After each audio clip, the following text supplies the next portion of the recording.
ఇంకొకటి ఏంటంటే ఇప్పుడు అమెండ్మెంట్స్లో షేర్ హోల్డర్స్ పర్చేస్ అగ్రిమెంట్ ద్వారా షేర్ హోల్డర్స్ కొన్ని స్పెషల్ రైట్స్ వస్తాయి కదా. ఆ స్పెషల్ రైట్స్ ఏదైతే వస్తుందో అది వన్స్ ఇన్ 5 years డిస్కస్ చెయ్యాలి అన్నట్టు వచ్చిందనమాట. జనరల్ మీటింగ్లో డిస్కస్ చెయ్యాలి. వన్స్ ఇన్ 5 years జనరల్ మీటింగ్లో the special rights which have been granted దాని మీద డిస్కషన్ అనేది అవుతుంది. ఇంకొకటి ఏంటంటే సింపుల్, ఏం లేదు అందులో. ఇప్పుడు లిస్టెడ్ ఎంటిటీకి ఇన్వెస్టర్కి మధ్యన గొడవ అయిందంటే యూజువల్గా ఆర్బిట్రేషన్ ద్వారా జరిగేది. ఇప్పుడు ఏంటంటే ఏడిఆర్ మెకానిజమ్స్ కూడా యాడ్ చేశారనమాట. అంటే మీడియేషన్, కన్సిలియేషన్ వీటన్నిటి ద్వారా కూడా చేయొచ్చు. In case of any claim, difference or dispute under the provision of this chapter and other provisions of these regulations applicable to the listed entity, same shall be referred to and decided by the arbitration as provided in the bylaws and regulations of the stock exchange. Apart from that, ADR mechanism has been added, right? Arbitration, mediation, conciliation, तीनों methods से the dispute can be settled. Clear? Sir 1 क्या होता है पहले हम ये बता दे रहे हैं. तो जब आप CSR इम्प्लीमेंट करते हो, कैसे इम्प्लीमेंट करो उसके लिए आप CSR 1 फाइल करते हो. साल भर में CSR रिलेटेड क्या हुआ उसके लिए CSR 2 फाइल करोगे. ठीक है, तो इतना सी बात है कि ईयर एंड होने के बाद जब आप AOC 4 फाइल करते हो तो AOC 4 के बाद हम लोगों को CSR 2 भी फाइल करना है. Shall be file separately on और बिफोर 31 March 2024, यानी कि 2024 के पहले. ये जो मार्च ऑलरेडी जा चुका उसके पहले CSR 2 भी हम लोगों को फाइल करना था. यहाँ पर्पस नहीं दिया हुआ है CSR 2 का, बट हम आपको बता दे रहे हैं CSR 2 का पर्पस क्या है. CSR 2 का पर्पस इसकी साल भर में जो भी हुआ है विद रिस्पेक्ट टू CSR वो अपने को बताना है. ठीक है, नेक्स्ट आ जाओ. ఇంకోటి ఏంటంటే ఇప్పుడు కంప్లైంట్స్ ఆఫీసర్ ఎవరైతే ఉన్నాడో వాడు ఒకవేళ వెకేట్ చేస్తే జల్దీ సే జల్దీ అపాయింట్ హోనాయే. ఆ జల్దీ ఏంటంటే వితిన్ 3 months. ఇంకోటి ఏంటంటే మెయిన్ స్ట్రీమ్ మీడియా గురించి మాట్లాడారు, ఎవరెవరు వస్తారని చెప్పేసి. ఎందుకు మెయిన్ స్ట్రీమ్ మీడియా గురించి మాట్లాడానంటే ఏదైనా మెటీరియల్ ఈవెంట్ అయితే వితిన్ 24 hours ఆ మెయిన్ స్ట్రీమ్ మీడియాలో చెప్పాలనుకుంటా. Onward, right? बट वो कंपनी जिनमें ऑलरेडी 5 साल से डायरेक्टर्स हैं उनका इमीडिएट बेसिस पे meeting will be called and shareholder will approve their presence, right? तो हियर ऑनवर्ड्स जिस डायरेक्टर के अपॉइंटमेंट रीअपॉइंटमेंट को 5 साल हो गए हैं उनका एक बार अप्रूवल वापस शेयर होल्डर से विल बी टेकन. ठीक है, और दूसरी बात जो ऑलरेडी एग्जिस्टिंग कंपनीज हैं अमेंडमेंट के पहले उनके जो डायरेक्टर्स ऑलरेडी 5 साल से एग्जिस्टिंग है उनकी मीटिंग होगी. शेयर होल्डर विल अप्रूव कि उनको अपने को डायरेक्टर रखना है नहीं रखना है. ठीक है, नेक्स्ट आ जाओ. ఏంటంటే యూజువల్గా కొత్త కంపెనీస్ అయితే ప్రతి 5 yearsకి ఒకసారి మీటింగ్ చేయాలన్నట్టు చెప్పిందా, అట్లయినా ఉండుంటుంది. ఇప్పుడు ఒకవేళ ఈ అమెండ్మెంట్ అయ్యాకైతే వెంటనే మీటింగ్ చేయాలి ఎగ్జిస్టింగ్ కంపెనీస్ కోసం. ఇప్పుడు ఒక వాల్యూ దాటిందనుకో డిస్క్లోజర్ అనేది ఇవ్వాలి స్టాక్ ఎక్స్చేంజ్కి. ఆ వాల్యూ ఏంటి? 2% of turn over, 2% of net worth, లేకపోతే 5% of average net profit of preceding 3 years. Net profit ఎలా క్యాలిక్యులేట్ చేస్తామంటే after deduction of the tax. అది ఇంపార్టెంట్. సో ఈ 3 ఒక మెటీరియల్ ఈవెంట్ వల్ల 2% ఆఫ్ టర్న్ ఓవర్ మారింది, లేకపోతే 2% ఆఫ్ నెట్వర్త్ మారింది, లేకపోతే 5% of average net profit for the preceding 3 years after detection of the tax అయ్యింది. అప్పుడు ఆ మెటీరియల్ ఈవెంట్ గురించి డిస్క్లోజ్ చేయాలి. ఎప్పటిలోపల డిస్క్లోజ్ చేయాలంటే 3 क्राइटेरिया दिए हुए हैं. 30 minutes from the closure of the meeting. जिस बोर्ड ऑफ डायरेक्टर्स की मीटिंग में उस मटेरियल इवेंट के बारे में डिस्कशन हो रहा है उससे 30 मिनट के अंदर, या जिस दिन अगर मतलब जिस दिन इवेंट हुआ है उससे 12 घंटे के अंदर, या अब ये ध्यान से समझना 24 hours from the occurrence of the event or information in case the event of information is not emanating from within the listed entity के अंदर हुआ तो 12 घंटे, बाहर हुआ तो 24 घंटे. तो बोर्ड ऑफ डायरेक्टर्स की जो मीटिंग हुई उससे 30 मिनट, या लिस्टेड कंपनी के अंदर हुआ 12 घंटे, बाहर हुआ तो 24 घंटे. अब नाउ द लास्ट पॉइंट जो भी हमने आपको बोला है ना, अभी हमने आपको बोला था कि भाई main stream media is important because of this amendment. 100 listed entities, top 100 listed entities, this was till 2023. ठीक है, 100 लिस्टेड एंटिटीज को क्लैरिफिकेशन देना है मेन स्ट्रीम मीडिया पे about the event and from year onwards यानी अप्रैल 2024 से अब 250 top 250 entities को डिस्क्लोजर देना on mainstream media about the event और corporate action that has taken place. ठीक है, डन हो गया. ఇంకా టాప్ 1000 ఎంటిటీస్ ఎవరైతే ఉన్నారో BRSR రిపోర్ట్ అనేది ప్రిపేర్ చేస్తాము. అది ఆల్రెడీ మనకు తెలిసిందే. Business responsibility and sustainable reporting बता रहे हैं testers shall first take up the grievances for redressal with the entity concern, पहले कंपनी, देन आप स्कोर्स प्लेटफॉर्म पे जाओगे, जिस साल आपके साथ कांड हुआ उससे 1 साल के अंदर you can raise the complaint, ठीक है। अगर आपका लिमिटेशन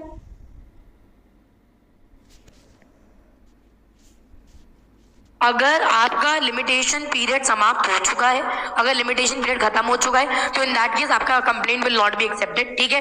फर्स्ट रिव्यू के लिए आप कहाँ जाओगे, डेजिग्नेटेड बॉडी के पास, एंड सेकंड रिव्यू के हम लोग कहाँ जाएंगे, सेबी के पास। That is how the redressal would be done. और ये हो गए हमारे डीडी के भी अमेंड। సో ఏంటంటే ఇక్కడ సింపుల్గా ఇప్పుడు సెబీ స్కోర్స్ ప్లాట్ఫామ్ దగ్గర ఇన్వెస్టర్స్ ఎవరైతే ఉన్నారో వాళ్ళు రిడ్రెసల్కి అప్లై చేస్తారు. రిడ్రెసల్కి అప్లై చేస్తున్నప్పుడు వితిన్ 21 డేస్లో రిజాల్వ్ చెయ్యాలి కంపెనీ ఏదైతే ఉందో అది. ఒకవేళ రిజాల్వ్ చేసిన లేకపోతే ఏదైనా రివ్యూ కోసం అయితే వెళ్తారు. ఎప్పటి లోపల వెళ్తారు, అదే మళ్ళీ ఫస్ట్ టైం రివ్యూకి వెళ్తున్నాం అనమాట. జనాలు ఇన్వెస్టర్ వెళ్తాడు, కంపెనీకి ఉన్న డెసిగ్నేటెడ్ పర్సన్ దగ్గర ఫస్ట్ టైం రివ్యూకి వెళ్తాడు. వాడు మళ్ళీ 15 డేస్ లోపల రిజాల్వ్ చేయడము దాని గురించి చెప్పాలన్నమాట.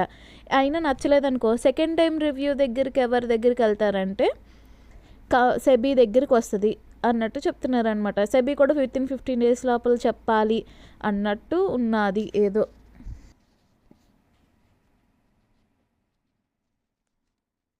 भाई कौन सी टाइमलाइन बतानी है, आप पहले स्पोर्ट्स प्लेटफॉर्म पे जाओगे, पहले आप कंपनी से ही कंप्लेंट रिजॉल्व करने की कोशिश करते हो, नहीं रिजॉल्व हो रही है, स्पोर्ट्स प्लेटफॉर्म पे जाओगे, कब जा सकते हो, आपकी जो भी ग्रीवेंस उससे 1 साल के अंदर, ठीक है।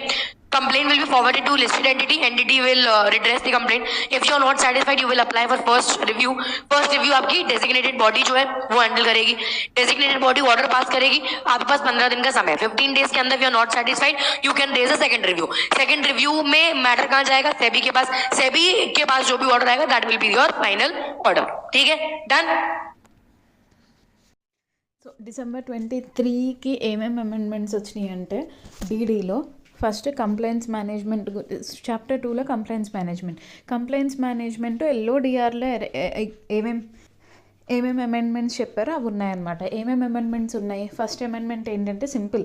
ఇప్పుడు బోర్డ్ ఆఫ్ డైరెక్టర్ ఎవరినైనా డైరెక్టర్స్ని పెడుతున్నారు అంటే అడిషనల్ డైరెక్టర్ కింద పెడుతున్నారు. మనకు గుర్తుంటే మనం ఆర్టికల్షిప్ చేసినప్పుడు ఏంటి, సయ్యద్ మనం ఎవరైతే DIR 3 క్రియేట్ చేసామో అతన్ని అడిషనల్ డైరెక్టర్గా పెడుతున్నాం అన్నట్టు చూపించాము.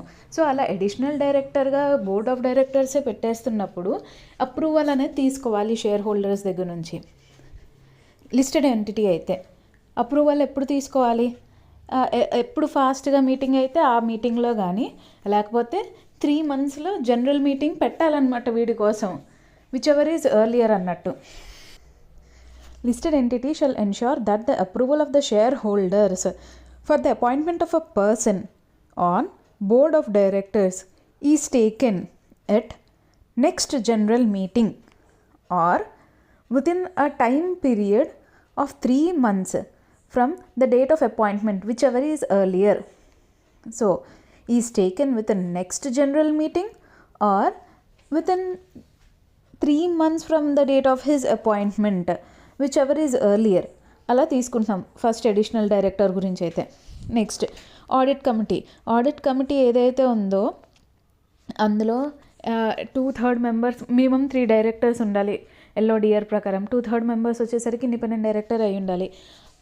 ఇప్పుడు రిలేటెడ్ పార్టీ ట్రాన్సాక్షన్స్ ఏదైనా జరుగుతుందనుకో ఇండిపెండెంట్ డైరెక్టర్ దగ్గర నుంచే అప్రూవల్ రావాలి, అది ఆడిట్ కమిటీలో. నెక్స్ట్ ఇప్పుడు NRC కమిటీలో ఏంటంటే అందులో కూడా మినిమం 3 నాన్ ఎగ్జిక్యూటివ్ డైరెక్టర్స్ ఉండాలి. ఇండిపెండెంట్ డైరెక్టర్స్ ఎంతమంది ఉండాలి, 50% ఉండాలి. ఒకప్పుడు ఏంటంటే 2/3 అని ఉండేది, అన్నిటినీ 2/3 ఈజీగా గుర్తుంచుకోవడానికి ఉండేది. ఇప్పుడు మళ్ళీ అమెండ్ చేసి మళ్ళీ 50% అన్నట్టు పెట్టారనమాట. అంటే అట్లీస్ట్ 50% ఆఫ్ ద డైరెక్టర్స్ ఉండాలి ఇండిపెండెంట్ డైరెక్టర్స్ NRC కమిటీలో కూడా. ARCలో ఏంటంటే ఏసీలో అంటే ఆడిట్ కమిటీలో 2/3 మంది ఉండాలి మినిమమ్, ఇండిపెండెంట్ డైరెక్టర్స్ గురించి మాట్లాడుతున్నాము. అదే NRCలో ఏంటంటే 50% ఉన్నా చాలు ఇండిపెండెంట్ డైరెక్టర్.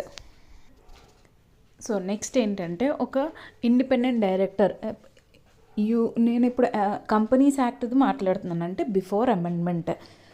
లిస్టెడ్ ఎంటిటీ ఎప్పుడైనా సరే నార్మల్గా అయితే ఇండిపెండెంట్ డైరెక్టర్ని అపాయింట్ చేసుకున్నప్పుడు ఓఆర్ ద్వారా అపాయింట్ చేసుకోవచ్చు. Next for a period of 5 years. మళ్ళీ వాడినే రీఅపాయింట్ చేద్దాం అనుకుంటున్నాం. అప్పుడు ఏం పాస్ చేస్తాము? ఎస్ఆర్ అనేది పాస్ చేసేవాళ్ళం. ఆ రీఅపాయింట్మెంట్ అనేది ఎన్ని ఇయర్స్ అయినా ఉండొచ్చు, 5 years ఉండాల్సిన అవసరం లేదు. 3 yearsకైనా 2 yearsకైనా రీఅపాయింట్మెంట్ చేసినప్పుడు ఏంటంటే ఎస్ఆర్ అని పాస్ చేసేవాళ్ళం. తర్వాత కూలింగ్ పీరియడ్ 3 years ఉండేది. అది ప్రాసెస్. ఇప్పుడు ఏమైంది?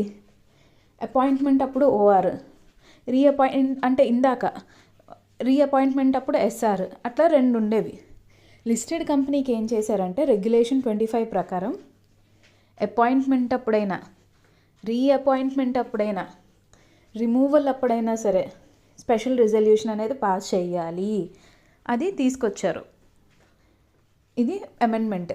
రెగ్యులేషన్ 25 ప్రకారం అపాయింట్మెంట్ అప్పుడైనా, రీఅపాయింట్మెంట్ అప్పుడైనా, రిమూవల్ అప్పుడైనా సరే స్పెషల్ రిజల్యూషన్ అనేది పాస్ చేయాలి. సెకండ్, ఇన్ కేస్ ఒక్కొక్కసారి స్పెషల్ రిజల్యూషన్ అనేది అవ్వకపోతే ఎలాగా అని అన్నప్పుడు ఫస్ట్ ఏం చెక్ చేస్తామంటే టోటల్గా పాస్ చేసిన రిజల్యూషన్లో ఎక్కువ ఫేవర్ అయ్యిందా అని చెప్పి చెక్ చేస్తాం. సెకండ్, టోటల్గా చెక్ చేసాం కదా, అంటే ఇక్కడ ప్రమోటర్, పబ్లిక్ షేర్ హోల్డర్స్ ఇద్దరిది కలిపి ఫేవర్గా ఉన్నారా అని చెప్పి చెక్ చేస్తాము. అది కాకుండా సెకండ్ ఏంటి, ఓన్లీ పబ్లిక్ షేర్ హోల్డింగ్ వాళ్ళది చెక్ చేస్తాము. పబ్లిక్ షేర్ హోల్డింగ్లో ఓటు చేసిన వాళ్ళల్లో వాళ్ళందరూ కూడా ఫేవర్గా ఉన్నారా అన్నట్టు చెక్ చేస్తాం. సో దానికి వర్డింగ్స్ ఎలాగున్నాయి? Provided where a special resolution for the appointment of independent director fails to get the requisite majority of the votes, but the votes cast in favor of the resolution exceeds the vote cast against the resolution, and the votes cast by the public shareholders in favor of the resolution exceeds the vote cast against the resolution, then the appointment of such independent director shall deem it to have been made under regulation and under subregulation 2A. ఏంటంటే సింపుల్గా ఇప్పుడు appointment, removal, reappointment special resolution ద్వారా జరగాలన్నట్టు అన్నాం. ఈ subject to approval of share holder by special resolution. Provided special resolution అనేది జరగట్లేదు, fail అయ్యింది, requisite majority of votes అనేది రాలేదు. అప్పుడు ఏం చెక్ చేస్తామంటే votes cast in favour of resolution exceeds the votes cast against the resolution. First నార్మల్గా check చేస్తాము, వీడిని అపాయింట్ చేయడానికి ఓట్స్ ఇన్ ఫేవర్ ఉందా లేదా, ఓట్స్ కాస్ట్ ఇన్ ఫేవర్ ఉందా లేదా, ఎక్సీడ్ అయ్యిందా ఇన్ ఫేవర్గా, than votes cast against the resolution అనేది చెక్ చేస్తాం. ఫస్ట్ నార్మల్గా చెక్ చేస్తాం. అండ్ ఇప్పుడు సెకండ్ టైం చెక్ చేసేది ఏంటి? పబ్లిక్ షేర్ హోల్డర్స్ది. Votes cast by the public shareholder in favour. ఇప్పుడు చెక్ చేసేది ఎవరిది? పబ్లిక్ షేర్ హోల్డర్ది. So votes cast by the public shareholder in favour of the resolution exceeds, అది exceed అవ్వాలన్నమాట, favour exceed అవ్వాలి. Than exceeds the votes cast against the resolution, then the appointment of such independent director shall be deemed to have been made under the subregulation 2A. ఇది 2A ద్వారా తీసుకొచ్చారనమాట.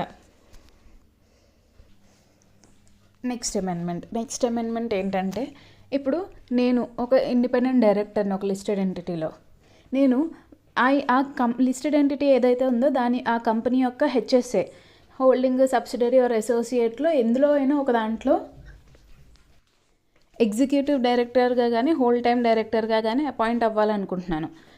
అలా appoint అవ్వచ్చా అని అడిగితే appoint అవ్వచ్చు, కానీ ఎప్పుడు 1 year gap అనేది ఉండాలి.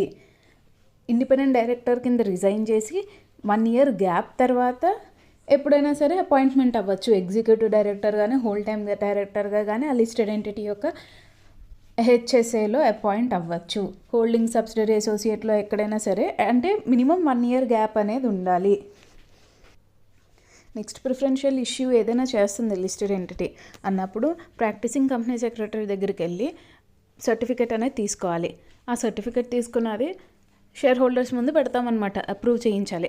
ప్రిఫరెన్షియల్ ఇష్యూ అనేది ఎస్ఆర్ చేయకుండా అవ్వదు కదా. సో ఎస్ఆర్ ఆ షేర్ హోల్డర్స్ దగ్గర ఏమని పెడతామంటే, ఇదిగో ప్రాక్టీసింగ్ కంపెనీ సెక్రటరీ కూడా సర్టిఫై చేశాడు, ఇదిగో సర్టిఫికెట్, మేము అన్నీ అకార్డెన్స్ విత్ ద లా జరుగుతుంది, సెబీ ఐసిడిఆర్ ఐసీడీఆర్ అనేది ఫాలో అవుతున్నాం, అకార్డింగ్ టు లా జరుగుతుంది అని చెప్పేసి పీసీఎస్ యొక్క సర్టిఫికేట్ అనేది తీసుకొచ్చి అప్రూవల్ ఆఫ్ షేర్ హోల్డర్స్ దగ్గర ముందు పెట్టాలి, జనరల్ మీటింగ్లో యూజువల్గా పెట్టాలి. మరి ఎస్ఆర్ రావాలి కదా ప్రిఫరెన్షియల్ అలాట్మెంట్ చేయాలంటే. సో సింపుల్గా ప్రిఫరెన్షియల్ అలాట్మెంట్లో ఎస్ఆర్ జరిగేటప్పుడు సర్టిఫికేట్ ఆఫ్ పీసీఎస్ అనేది పెట్టాలి. సర్టిఫికేట్ ఆఫ్ పీసీఎస్ ఏం సర్టిఫై చేస్తుంది? దట్ ఈ ప్రిఫరెన్షియల్ అలాట్మెంట్ ఏదైతే ఉందో అది అకార్డింగ్ టు ద సెబీ ఐసీడీఆర్ జరుగుతుంది అన్నట్టు చెప్పడం, అంతే. ఇప్పుడు ఐసీడీఆర్కి వద్దాం. ఐసీడీఆర్లో ఏమవుతుంది, ఎప్పుడైనా సరే ఐపీఓ ఇష్యూ చేస్తున్నప్పుడు ఏంటంటే ఐపీఓ ఎందుకు ఇష్యూ చేస్తాం, మనం స్పెసిఫిక్ ఆబ్జెక్టివ్ కోసం చెప్తాము. ఆబ్జెక్టివ్ ఏముండొచ్చు, ఇట్లాగ బిజినెస్ ఎక్స్పాన్షన్ కోసం అని చెప్పో, లేకపోతే జనరల్ కార్పొరేట్ పర్పస్ అని కోసమో, వర్కింగ్ క్యాపిటల్ కోసమో, బిజినెస్ ఎక్స్పాన్షన్ కోసమో, జనరల్ కార్పొరేట్ పర్పస్ కోసం అన్నట్టు చెప్తాము. ఇప్పుడు జనరల్ కార్పొరేట్ పర్పస్ అని చెప్పేసి ఒకప్పుడు మెన్షన్ చేసేవారు కాదు, ఎంత అమౌంట్ ఎంత పర్సంటేజ్ అని చెప్పేసి. ఇప్పుడు సెబీ ఏదైతే ఉందో అది జనరల్ కార్పొరేట్ పర్పస్ కోసం నువ్వు మ్యాక్సిమం 25% మించి నువ్వు ఇష్యూ చేయడానికి కుదరదు అని చెప్పేసి ఒక లిమిట్ ఇచ్చేసిందనమాట. ఇప్పుడు అలా కాకుండా ఇంకా ఏంటంటే జనరల్ కార్పొరేట్ అంటే మొత్తం మీద 35% వరకు, అంటే 35% అంటే ఇప్పుడు నేను ఒకవేళ 35% నేను జనరల్ కార్పొరేట్ పర్పస్ కోసం అన్నట్టు కూడా చూపించడానికి కుదరదు, మొత్తం ఓన్లీ మ్యాక్సిమం 25% వరకు చూపించవచ్చు. కావాల్సి మిగిలిన అమౌంట్ నేను ఎక్స్పాన్షన్ కోసం చేస్తున్నాను లేకపోతే ఆబ్జెక్టివ్ కోసం చేస్తున్నాను అన్నట్టు చూపించుకోవచ్చు.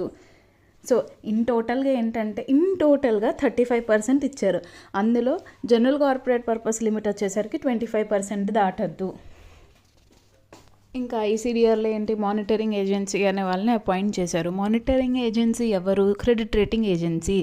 ఒకప్పుడు ఏంటి పబ్లిక్ అండ్ ఎస్బీఐ ఉండేది, schedule commercial bank SCB, schedule commercial bank ఉండేది. ఇప్పుడు క్రెడిట్ రేటింగ్ ఏజెన్సీ చేశారు. అండ్ క్రెడిట్ రేటింగ్ ఏజెన్సీ పని ఏంటి, అండ్ 95% ఆఫ్ ప్రొసీడ్స్ అయ్యే వరకు రిపోర్ట్ ఇస్తూ ఉండాలి సెబీకి, ప్రొసీడ్స్ ఆఫ్ ఇష్యూ ఎలా అవుతుంది అన్నట్టు. 100% ఇష్యూ ప్రొసీడ్స్. ఇప్పుడు సెబీ అనేది ఒక ఇన్వెస్టర్ చార్ట్ అనేది తీసుకొచ్చింది. ఇన్వెస్టర్ చార్ట్ అంటే స్కోర్స్లో ఎంతవరకు to protect the investors interest, promote transparency in the market and enhance awareness. వీటి కోసం ఇన్వెస్టర్ యొక్క ఇంట్రెస్ట్ని, ట్రాన్స్పరెన్సీ ఇన్ ద మార్కెట్ని, ఎన్హాన్స్ అవేర్నెస్ని, ట్రస్ట్ని, కాన్ఫిడెన్స్ని అమాంగ్ ద ఇన్వెస్టర్స్ కోసం ఎన్హాన్స్ అవేర్నెస్, ట్రస్ట్, కాన్ఫిడెన్స్ కోసం SEBI has published the investors charter CHARTER for the securities market. So ఈ investor చార్టర్లో ఏముంటుందంటే SEBI ఎన్ని publish status of disposal of investor grievances received in scores on the website on monthly basis మీద investor grievances ఎన్ని dispose చేసింది అన్నట్టు చూపిస్తారు ఈ చార్టర్ పైన. Second, details of the investors are also being published. ఎవరెవరిది చేశారు అన్నట్టు కూడా చేస్తున్నారు. ఏ ఇన్వెస్టర్స్ది అయితే మోర్ దాన్ 3 months వరకు ఉంది అది కూడా పబ్లిష్ చేస్తున్నారు. ఇప్పుడు ఒకవేళ సెబీకి లార్జ్ అమౌంట్లో వస్తుంది కంప్లైంట్స్, దెన్ సెబీ ఏం చేస్తుందంటే రూట్ కాజ్ ఎతుకుతుంది. ఆ రూట్ కాజ్ని అప్రోప్రియేట్ పాలసీ ద్వారా అడ్రస్ చేయాలన్నట్టు చూస్తుంది. In case SEBI receives a large number of repeated complaints on any issue, the root cause are analysed and if required appropriate policy changes are made to address the issue. So SEBI ఏంటంటే alternative dispute resolution mechanism అనేది తీసుకొస్తుంది. Various agreements ద్వారా ఇన్వెస్టర్స్కి, regulatory ఎంటిటీస్కి మధ్యన disputes resolve చేయడానికి alternate dispute resolution mechanism అనేది తీసుకొస్తుంది. సింపుల్గా empowering investors through investor chart.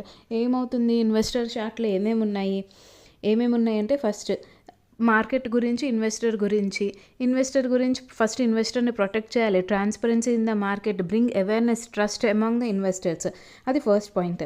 దానికోసం సెబీ ఏం పబ్లిష్ చేసిందంటే ఇన్వెస్టర్ చార్ట్. ఇన్వెస్టర్ చార్టర్లో ఏముంటుందంటే స్కోర్స్ రిలేటెడ్, స్కోర్స్లో ఎన్ని ఇన్వెస్టర్ గ్రీవియన్సెస్ డిస్పోజ్ ఆఫ్ అయింది and details of investors grievances కూడా which is pending for more than 3 months అవి కూడా ఉన్నాయి. ఈ 2 ఉంటాయి. నెక్స్ట్, ఒకవేళ కుప్పల కింద ఏమైనా కంప్లైంట్ వచ్చిందనుకో, దాని రూట్ కాజ్ అనేది తెలుసుకుని అనలైజ్ చేసి అప్రోప్రియేట్ పాలసీ చేంజెస్ తీసుకొద్దాం అన్నట్టు ట్రై చేస్తున్నారు. ఇంకా ఏడిఆర్ మెకానిజం అనేది తీసుకొచ్చారు, ఆల్టర్నేటివ్ డిస్ప్యూట్ రిజల్యూషన్ మెకానిజం. ఎందుకు? ఎఫెక్టివ్గా ఇన్వెస్టర్కి రెగ్యులేటర్కి మధ్యన గొడవలు తగ్గించడానికి, డిస్ప్యూట్స్ తగ్గించడానికి. ఇప్పుడు ఎల్ఎల్పి గురించి మాట్లాడదాం. ఎల్ఎల్పి అంటే నార్మల్గా ఏంటి? ఎల్ఎల్పిని దేన్ని ఎల్ఎల్పి అని చెప్తాము? ఎవరి దగ్గర అయితే contribution shall not exceed 25 lakhs, turn over ఏదైతే ఉందో it shall not exceed 40 lakhs, contribution ఏదైతే ఉందో shall not exceed 25 lakhs, turn over ఏదైతే ఉందో that shall not exceed 40 lakhs, దాన్ని ఎల్ఎల్పి అని అంటాము. అంటే 25 lakhs ఎక్సీడ్ అయిన కాంట్రిబ్యూషన్ లేకపోతే 40 lakhs ఎక్సీడ్ అయిన కాంట్రిబ్యూషన్ ఎల్ఎల్పి నుంచి బయటకు వచ్చేయాలి. అది ఫస్ట్. ఇప్పుడు స్మాల్ ఎల్ఎల్పి అంటే ఏంటి? ఇందులోనే స్మాల్ అన్నట్టు, అంటే లిమిట్స్ దీనికన్నా తక్కువ ఉండాలి కదా. స్మాల్ ఎల్ఎల్పి లిమిట్స్ ఏంటంటే దాని యొక్క contribution shall not exceed 5 crore and turn over shall not exceed, ఇప్పుడు 25 lakhs 40 lakhs, 25 lakhs turn over అని చెప్పేసి అన్నాము. 40 lakhs turn over, 25 lakhs contribution. Such higher limit as may B prescribed అన్నట్టు చదువుతాం కదా, ఆ హయ్యర్ లిమిట్లో తీసుకొచ్చారనమాట. హయ్యర్ లిమిట్లో 5 crore, కింద దానికి హయ్యర్ లిమిట్ టర్న్ ఓవర్కి వచ్చేసరికి 50 crore. ఇప్పుడు small LLP and startup LLP అని చెప్పేసి వచ్చినాయి. ఏంటంటే నార్మల్ ఎల్ఎల్పీల కన్నా పెనాల్టీ అనేది హాఫ్ చేశారు. ఫర్ ఎగ్జాంపుల్ నార్మల్ ఎల్ఎల్పికి 100 రూపాయలు అయితే ఈ షార్ట్ ఆర్ స్మాల్ ఎల్ఎల్పికి హాఫ్ చేశారు, 50 రూపాయలు చేశారు అన్నట్టు. సో నాకు తెలిసి నార్మల్గా పెనాలిటీ ఎంత 1 lakh ఫర్ ఎల్ఎల్పి అండ్ పార్ట్నర్కి అయితే 50K. ఇంకోసారి ఎల్ఎల్పికి రిలేటెడ్ నువ్వు చెక్ చేసుకోవాలి, చూసుకో. సో ఇప్పుడు ఏంటంటే ఎల్ఎల్పి యొక్క అడ్జుడికేషన్, అది కొత్తగా రూల్స్ తీసుకొచ్చారు 37A ప్రకారం. 37A ప్రకారం ఏంటి? అడ్జుడికేషన్లో జనరల్గా నార్మల్గా ఏంటి, ఆర్ఓసి అడ్జుడికేషన్ చేస్తుంది. సెంట్రల్ గవర్నమెంట్ ఆర్ఓసిని అపాయింట్ చేస్తుంది అడ్జుడికేషన్ చేయమని. ఆర్ఓసి ఇస్తుంది అనమాట నోటీసు, షోకాజ్ నోటీస్ ఇస్తుంది. షోకాజ్ నోటీస్కి 15 to 30 days లోపల రిప్లై ఇవ్వాలి. సో ఆ ఎల్ఎల్పికి, ఆ ఎల్ఎల్పి పార్ట్నర్కి, డెసిగ్నేటెడ్ పార్ట్నర్కి ఎల్ఎల్పికి ఇస్తామన్నమాట షోకాజ్ నోటీస్. షోకాజ్ నోటీస్ అంటేనే ఏంటి? నువ్వేమేమి నాన్ కంప్లైన్స్ చేసావు, నేను నీ మీద ఎందుకు కేసు వేయకూడదు అన్నట్టు షోకాజ్ నోటీస్ ఇచ్చాము. అండ్ అందులో కూడా టైం పీరియడ్ కూడా చెప్తాము, 15 to 30 days లోపల మీరు రిప్లై అనేది ఇవ్వాలి అని చెప్పేసి. సో ఎక్స్టెన్షన్ ఇన్ కేసు ఒకవేళ 15 to 30 days లోపల వాళ్ళు రిప్లై ఇవ్వలేదనుకో ఎక్స్ట్రా 15 days అనేది ఇస్తారనమాట, సఫిషియంట్ కాజ్ ఉంటే. సో వాళ్ళు రిప్లై అనేది ఇచ్చారు. రిప్లై ఇచ్చాక మనకు సాటిస్ఫై అనిపిస్తుంది, సాటిస్ఫై అనిపించదు.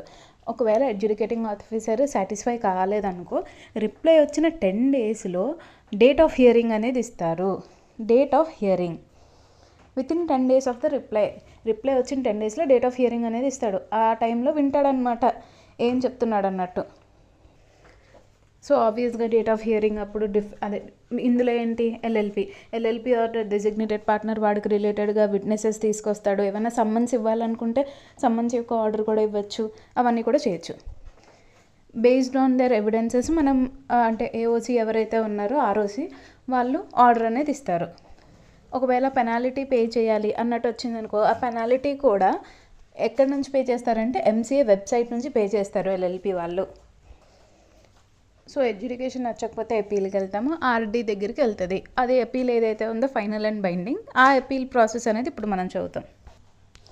ఇప్పుడు అపీల్ ఫైల్ చేయాలంటే 30 days టైం అనేది ఎప్పుడైతే ఆర్ఓసి పెనాలిటీ ఆర్డర్ ఇచ్చాడో అక్కడ నుంచి వితిన్ 30 days లోపల అపీల్ అనేది ఫైల్ చేయొచ్చు విత్ 1000 rupees ఆఫ్ ఫీ.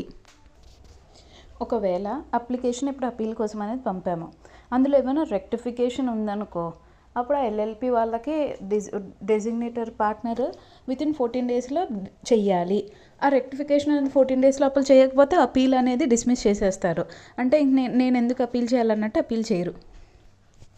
ఇప్పుడు నెక్స్ట్ ఆర్డీ ఏదైతే ఉందో అది ఆర్ఓసికి నోటీస్ ఇస్తుంది. ఇప్పుడు ఆర్డీ ఆర్ఓసికి నెక్స్ట్ ఎప్పుడు నోటీస్ ఇస్తుంది? 21 daysలో నోటీస్ ఇస్తుంది. సో వితిన్ ఏమవుతుందంటే ఆర్ఓసి వితిన్ 21 days లోపల రిప్లై ఇవ్వాలి. ఆర్డీ ఏంటంటే ఫస్ట్ రెక్టిఫికేషన్ కోసం ఏమైనా టైం అవుతుందా అన్నట్టు రెక్టిఫికేషన్ కోసం 14 days టైం ఇస్తాడు.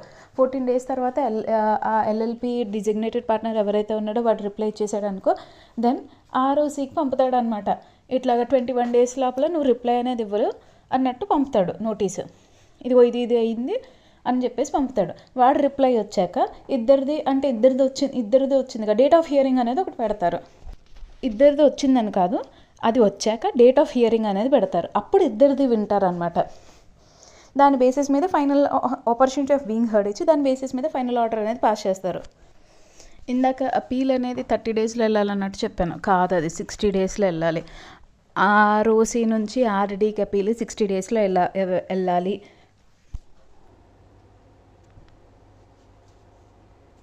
चलिए केस पे आते हैं, याद करो ఇప్పుడు ఇన్వెస్టర్ చార్టర్ గురించి చదివాము. ఇంకా సెబీ ఏం అడ్వైజ్ చేసిందంటే ఇన్వెస్టర్ చార్టర్స్ని ఎవ్రీ మంత్ అయినా 7 days, మంత్ ఎండ్ అయినా 7 days లోపల మీ దగ్గర ఎంతమంది క్లయింట్స్ వచ్చారు, ఎంతమంది రిజాల్వ్ చేశారు, ఏమేమి ఇష్యూస్ ఉన్నాయి, ఏమేమి రిజాల్వ్ చేశారో అవంతా కూడా వెబ్సైట్లో పెట్టండి, లేకపోతే మొబైల్ అప్లికేషన్ ద్వారా ఇన్వెస్టర్స్కి అవేర్నెస్ తీసుకొచ్చేలా చేయండి అన్నట్టు అన్నారు. అది investor charter related to the investment advisers and research analysts SEBI ఇచ్చిన గైడ్ లైన్స్ లాగా అన్నట్టు అనుకోవచ్చు. నెక్స్ట్ ఇప్పుడు సారథి అని చెప్పేసి కొత్తగా వచ్చింది. సారథి ఏంటంటే ఇన్వెస్టర్స్ ఎవరైతే ఉన్నారో వాళ్ళకి ఒక మార్కెట్ అవేర్నెస్ తీసుకొస్తుందన్నమాట. అంటే మార్కెట్ గురించి అవేర్నెస్ తీసుకురావడానికి సారథి అని చెప్పేసి తీసుకొచ్చారు. ద సెబీ మొబైల్ యాప్ అన్నమాట. ఇది aims to create the awareness among the investors about the basic concepts of the security market, KYC process, trading and settlement, mutual funds, recent market developments, investor grievance redressal mechanisms, etc. The app is available in Hindi and English. The Android and iOS versions of the app can be downloaded from the Play Store and the App Store respectively. So సారథి అనే app అనేది launch చేశారు. ఇది ఎందుకు launch చేశారంటే create awareness among the investors about the basic concepts of the securities market. Basic concepts of the security మార్కెట్స్లో ఏమేమి వస్తున్నాయి అంటే basic concepts of security market, KYC process ఎలా జరుగుతుంది, ట్రేడింగ్, సెటిల్మెంట్ ఇవన్నీ ఎలా జరుగుతున్నాయి, mutual fund, recent market developments ఏమేమైనా, ఇన్వెస్టర్ గ్రీవియన్స్ రిడ్రెసల్ మెకానిజం అంటే ఏంటి, ఎక్సెట్రా. వీటన్నిటి గురించి తెలుసుకోవడానికి సెబీ సారథి అనేది లాంచ్ చేశారు. ఇప్పుడు రిలేటెడ్ పార్టీ ట్రాన్సాక్షన్ గురించి ఏం చెప్పారంటే సింపుల్గా ఏం లేదు. అందులో ఆల్రెడీ మనం ఆర్సీడీలో చదివినట్టయితే నేమ్ ఆఫ్ ద ఎవరికి ఇస్తున్నాము, నేచర్ ఏంటి, ఎంత అమౌంట్ అని చెప్పేసి టర్మ్స్ అండ్ కండిషన్స్ ఏంటి అవన్నీ చదువుతాం. దాంతోపాటు ఎక్స్ట్రాగా ఏం యాడ్ చేశారంటే వాల్యుయేషన్ రిపోర్ట్ అనేది ఒకటి అటాచ్ చేయాలన్నట్టు చెప్పారు. అంతే. a copy of the valuation or other external party report will have to be submitted to the audit committee as well as the shareholders for the approval. The listed entity will have to justify as why the related party transaction is interested in, besides the copy of the valuation or the external party report, which will have to be submitted to the audit committee as well as the shareholders for approval. ఇప్పుడు some prime అని చెప్పేసి corporate గవర్నెన్స్లో prime అని చెప్పేసి వచ్చింది. Prime అంటే ఏంటి, ఇప్పుడు ఎన్ఎస్సిలో list అయినవి అంటే కొంచెం ఎన్ఎస్సిలో హైలో లిస్ట్ అయినవి ఎక్స్ట్రా కార్పొరేట్ గవర్నెన్స్ స్టాండర్డ్స్ అనేవేవో ఇంప్లిమెంట్ చేసింది, అంత ఇంపార్టెంట్ కాదు. నెక్స్ట్ హర్ ఘర్ తిరంగా. ఇప్పుడు హర్ ఘర్ తిరంగా ప్రకారం ఎవరైనా సరే నేషనల్ ఫ్లాగ్స్ ఇవ్వడానికి వచ్చారనుకో అది కూడా సిఎస్ఆర్ యాక్టివిటీలో ఇంక్లూడ్ చేశారు. ఇప్పుడు సిఎస్ఆర్లో ఏంటంటే యూజువల్గా మనం ఇందాక చదివిన దాంట్లో ఏంటి, ఇప్పుడు ఒక ఎక్కువ ఎక్సెస్ వచ్చిందనుకో, ఎక్సెస్ ఏదైనా ఉందనుకో అన్స్పెంట్ అకౌంట్లో వేస్తాము. If it is an on going project unspent అకౌంట్లో ఎప్పుడు వేస్తాము, వితిన్ 30 days.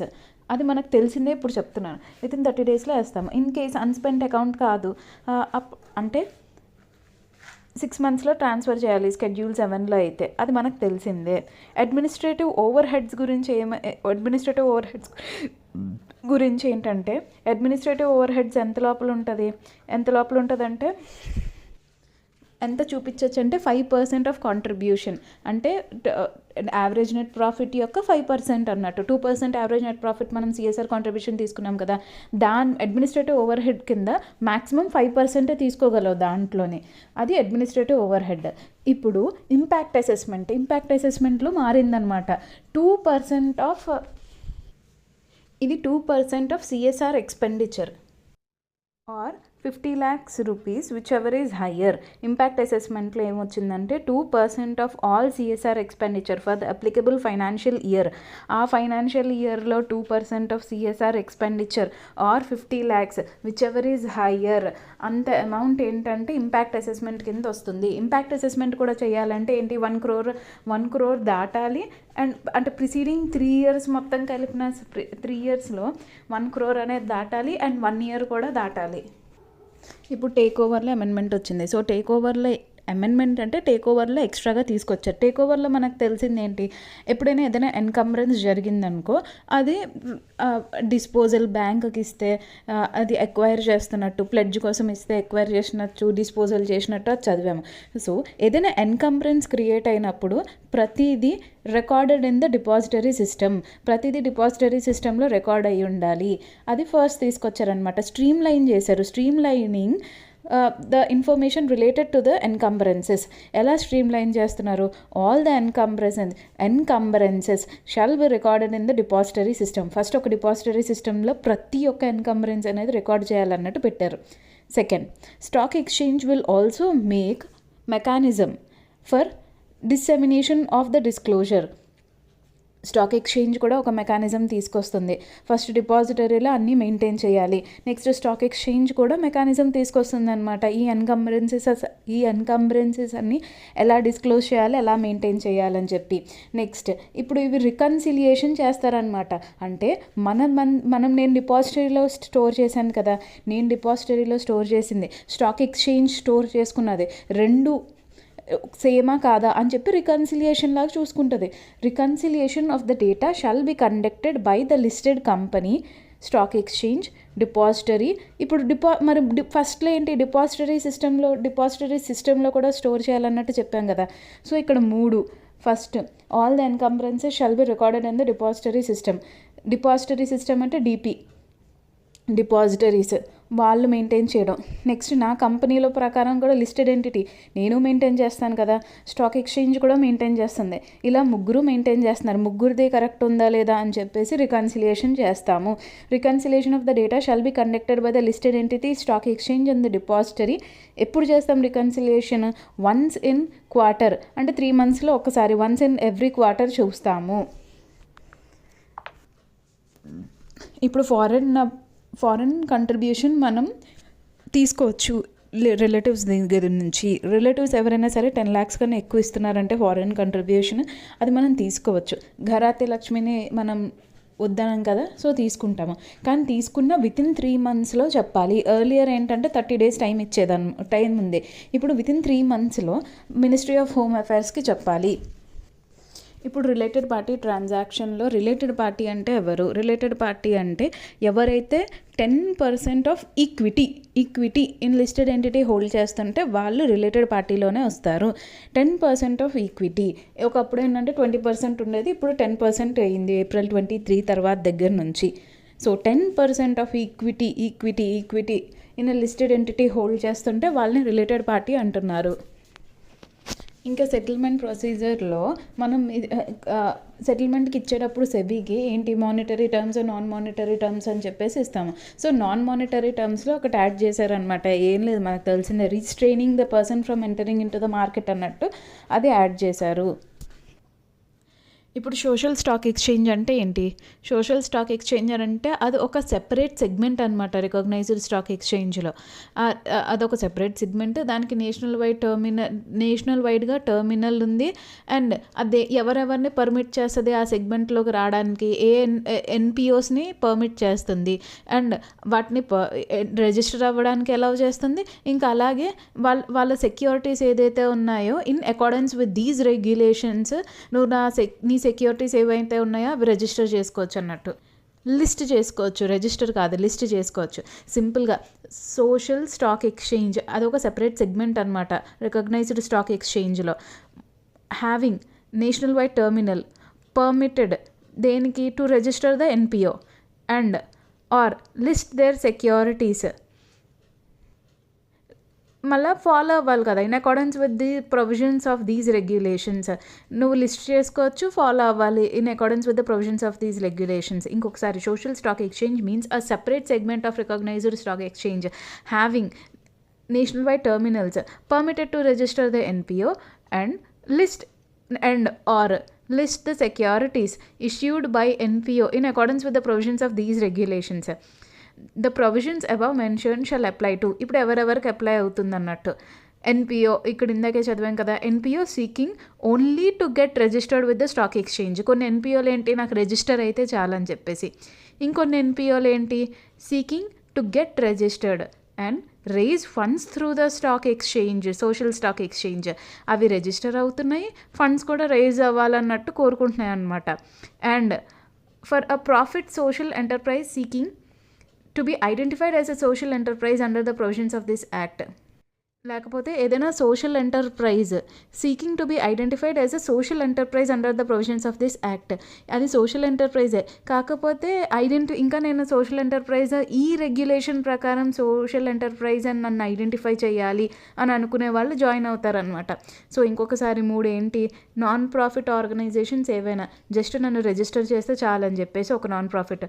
ఇంకొక నాన్ ప్రాఫిట్ ఆర్గనైజేషన్ ఏంటి, నన్ను రిజిస్టర్ చేసి నేను ఫండ్స్ రేజ్ చేయాలి అన్న ఉద్దేశంతో రెండోది. మూడోది ఏంటి, for a profit of social enterprise seeking to be identified as a social enterprise under the provisions of this act. For profit social enterprise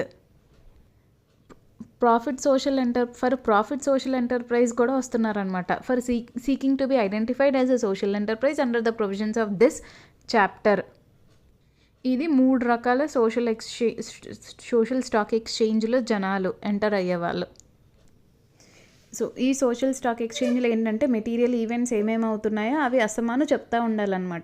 material events అంటే ఏంటి, అది బోర్డ్ ఆఫ్ డైరెక్టర్స్ వాళ్ళంతటి వాళ్ళు డిసైడ్ చేసుకుంటారనమాట. పాలసీ ప్రిపేర్ చేసుకుని ఇవి material events అని చెప్పేసి prepare చేసుకుంటారు. ఆ పాలసీని ఎవడు ప్రిపేర్ చేస్తాడంటే కేఎంపీ. సో కేఎంపీ ప్రిపేర్ చేసిన పాలసీ ప్రకారం మెటీరియల్ ఈవెంట్స్ అనేవి ఉంటాయి. ఆ మెటీరియల్ ఈవెంట్స్ ఏవైతే ఉన్నాయో అవి జరిగినప్పుడల్లా సోషల్ స్టాక్ ఎక్స్చేంజ్కి చెప్పాలి. నెక్స్ట్, ఇందాక మనం 3 చదివాము. 3 ఒకటి జస్ట్ రిజిస్టర్ అయితే చాలు, ఇంకొకటి రిజిస్టర్ అయ్యి ఫండ్స్ రేజ్ చేయాలనుకుంటున్నాయి అనమాట. సో రిజిస్టర్ అయ్యి ఫండ్స్ రేజ్ చేయాలనుకునే వాళ్ళు ఫండ్స్ రేజ్ చేస్తున్నారు కదా. So every year annual impact report అనేది ప్రిపేర్ చేయాలి. యాన్యువల్ ఇంపాక్ట్ రిపోర్ట్ అని ప్రిపేర్ చేసి అది ఆ ఇంపాక్ట్ రిపోర్ట్ని ఆడిట్ కూడా చేయించాలి. ఆడిట్ ఎవడు చేస్తాడు, social audit firm employing social auditor. Social audit firm అనేది చేయించాలి, ఆడిట్ చేయించాలి. ఇంకా అది ఆబ్వియస్గా యాన్యువల్ ఇంపాక్ట్ రిపోర్ట్ ఏదైతే audited on annual impact report ఏదైతే ఉందో అది సోషల్ స్టాక్ ఎక్స్చేంజ్ వాళ్ళకి ఇస్తాము. సో ఫస్ట్ ఇది ఏంటంటే డిస్క్లోజర్స్ గురించి వచ్చినాయి అనుకో. సోషల్ ఎంటర్ప్రైజ్ ఏదైతే ఉందో which is listed on social stock exchange shall frame policy. First policy అనేది ఫ్రేమ్ చేసుకోవాలి. డిటర్మైనింగ్ ద మెటీరియాలిటీ అండ్ ఆ పాలసీ ఏదైతే ఉందో డ్యూలీ అప్రూవ్ అయి ఉండాలి. ఆ పాలసీ ఏదైతే ఉందో అది ఫస్ట్ డిస్క్లోజ్ అయి ఉండాలి. అది డిస్క్లోజ్ చేయాలి స్టాక్ ఎక్స్చేంజ్కి ఆ మెటీరియల్ పాలసీ. ఆ పాలసీ అనేది ఫస్ట్ సింపుల్ డిస్క్లోజ్ చేయాలి స్టాక్ ఎక్స్చేంజ్కి. అది ప్రాపర్గా అప్రూవ్ అయి ఉండాలి. The board and the management of the social enterprise shall authorise one of the key managerial personnel for purpose of determining the materiality event. ఈ పాలసీని వీడికి ఆథరైజ్ చేస్తారనమాట. కేఎంపీకి ఆథరైజ్ చేస్తారు. మెటీరియల్ ఈవెంట్ ఏమైనా వస్తుంటే నువ్వే బాధ్యత చెప్పాల్సింది, డిస్క్లోజర్ చెప్పాల్సింది నువ్వే బాధ్యతని. సింపుల్గా ఇందాక చెప్పిన దాని ప్రకారం ఒక పాలసీ అనేది ప్రిపేర్ చేస్తారు. షల్ ఫ్రేమ్ పాలసీ, ప్రిపేర్ కాదు ఫ్రేమ్ పాలసీ. ఆ పాలసీ అనేది డిటర్మినేషన్ ఆఫ్ మెటీరియాలిటీని ఫ్రేమ్ చేస్తారు, దాన్ని డ్యూలీ అప్రూవ్ చేస్తారనమాట బోర్డ్ ఆఫ్ డైరెక్టర్స్ మేనేజ్మెంట్. మళ్ళీ సెకండ్ ఏంటి, ఈ పాలసీని ఆథరైజేషన్ చేస్తారనమాట కేఎంపీకి. కేఎంపీ ఏదైనా ఈవెంట్ అవుతున్నా డిస్క్లోజర్ అవుతున్నా ఇవన్నీ సోషల్ స్టాక్ ఎక్స్చేంజ్కి చెప్పాలి. అండ్ థర్డ్ వన్ ఇదే, ఎవరైతే రేజ్ చేస్తున్నారో వాళ్ళు యాన్యువల్ ఇంపాక్ట్ రిపోర్ట్ అనేది ప్రిపేర్ చేయాలి. ఫోర్త్, యాన్యువల్ ఇంపాక్ట్ రిపోర్ట్ ఎవరైతే ఉన్నారో అది ఆడిటెడ్ చేయించాలి. ఎవరి చేత, సోషల్ ఆడిట్ ఫర్మ్ చేత. సో ఇలా 4 పాయింట్స్ ఉన్నాయి డిస్క్లోజర్కి రిలేటెడ్. ఇప్పుడు ఏంటంటే physical verification of registered office. ఇప్పుడు రిజిస్టర్డ్ ఆఫీస్ నేను ఏదైతే ఆర్ఓసీలో ఎంసీఏ వెబ్సైట్లో ఇచ్చానో అది చెక్ చేయడానికి వస్తారనమాట, ఫిజికల్ వెరిఫికేషన్ చేయడానికి వస్తారు. రిజిస్ట్రార్ అలాంగ్ విత్ 2 విట్నెసెస్ వస్తున్నారు, witnesses of the locality. The physical verification of the registered office of the company by the registrar in terms of Companies Act in presence of 2 witnesses of the locality. The registrar shall carry the documents as filed by the MCA 21 in support of the address of the office. ఏంటంటే సింపుల్గా ఏం లేదు, మనం INC incorporation చేస్తున్నప్పుడు ఫోటోలు కూడా ఇస్తాం కదా, డైరెక్టర్ ఫ్రంట్ ఫోటో, గుమ్మం దగ్గర ఉన్న ఫోటో, ఆ ఫోటోలు అంటే ఆర్ఓసీ దగ్గర ఉన్న ఫోటోలు తీసుకొచ్చుకుని 2 విట్నెసెస్, లొకాలిటీలో సంబంధించిన 2 విట్నెసెస్ని తీసుకొచ్చి ఆ ఏరియా దగ్గరికి వచ్చి చెక్ చేస్తాడు అంతే. ఇప్పుడు ఐఎన్సీ 6 అనేది ఎప్పుడు వాడతారు? సో ఇదేంటంటే ఓపీసీ, కన్వర్షన్ ఆఫ్ ఓపీసీ ఏదైతే ఉందో అది కన్వర్ట్ అవ్వాలనుకుంటుంది అనమాట ప్రైవేట్ కంపెనీకి. సో ప్రైవేట్ కంపెనీకి కన్వర్ట్ అవ్వాలనుకుంటుంది, లేకపోతే పబ్లిక్ కంపెనీ కన్వర్ట్ అవ్వాలనుకుంటుంది. అప్పుడు కన్వర్ట్ అవ్వాలనుకుంటే ఎన్ఓసి అనేది తీసుకోవాలన్నమాట ఉన్న వాళ్ళ క్రెడిటర్ దగ్గర నుంచి. Copy of NOC of the creditors తీసుకోవాలి. Of every creditor should be attested with the application.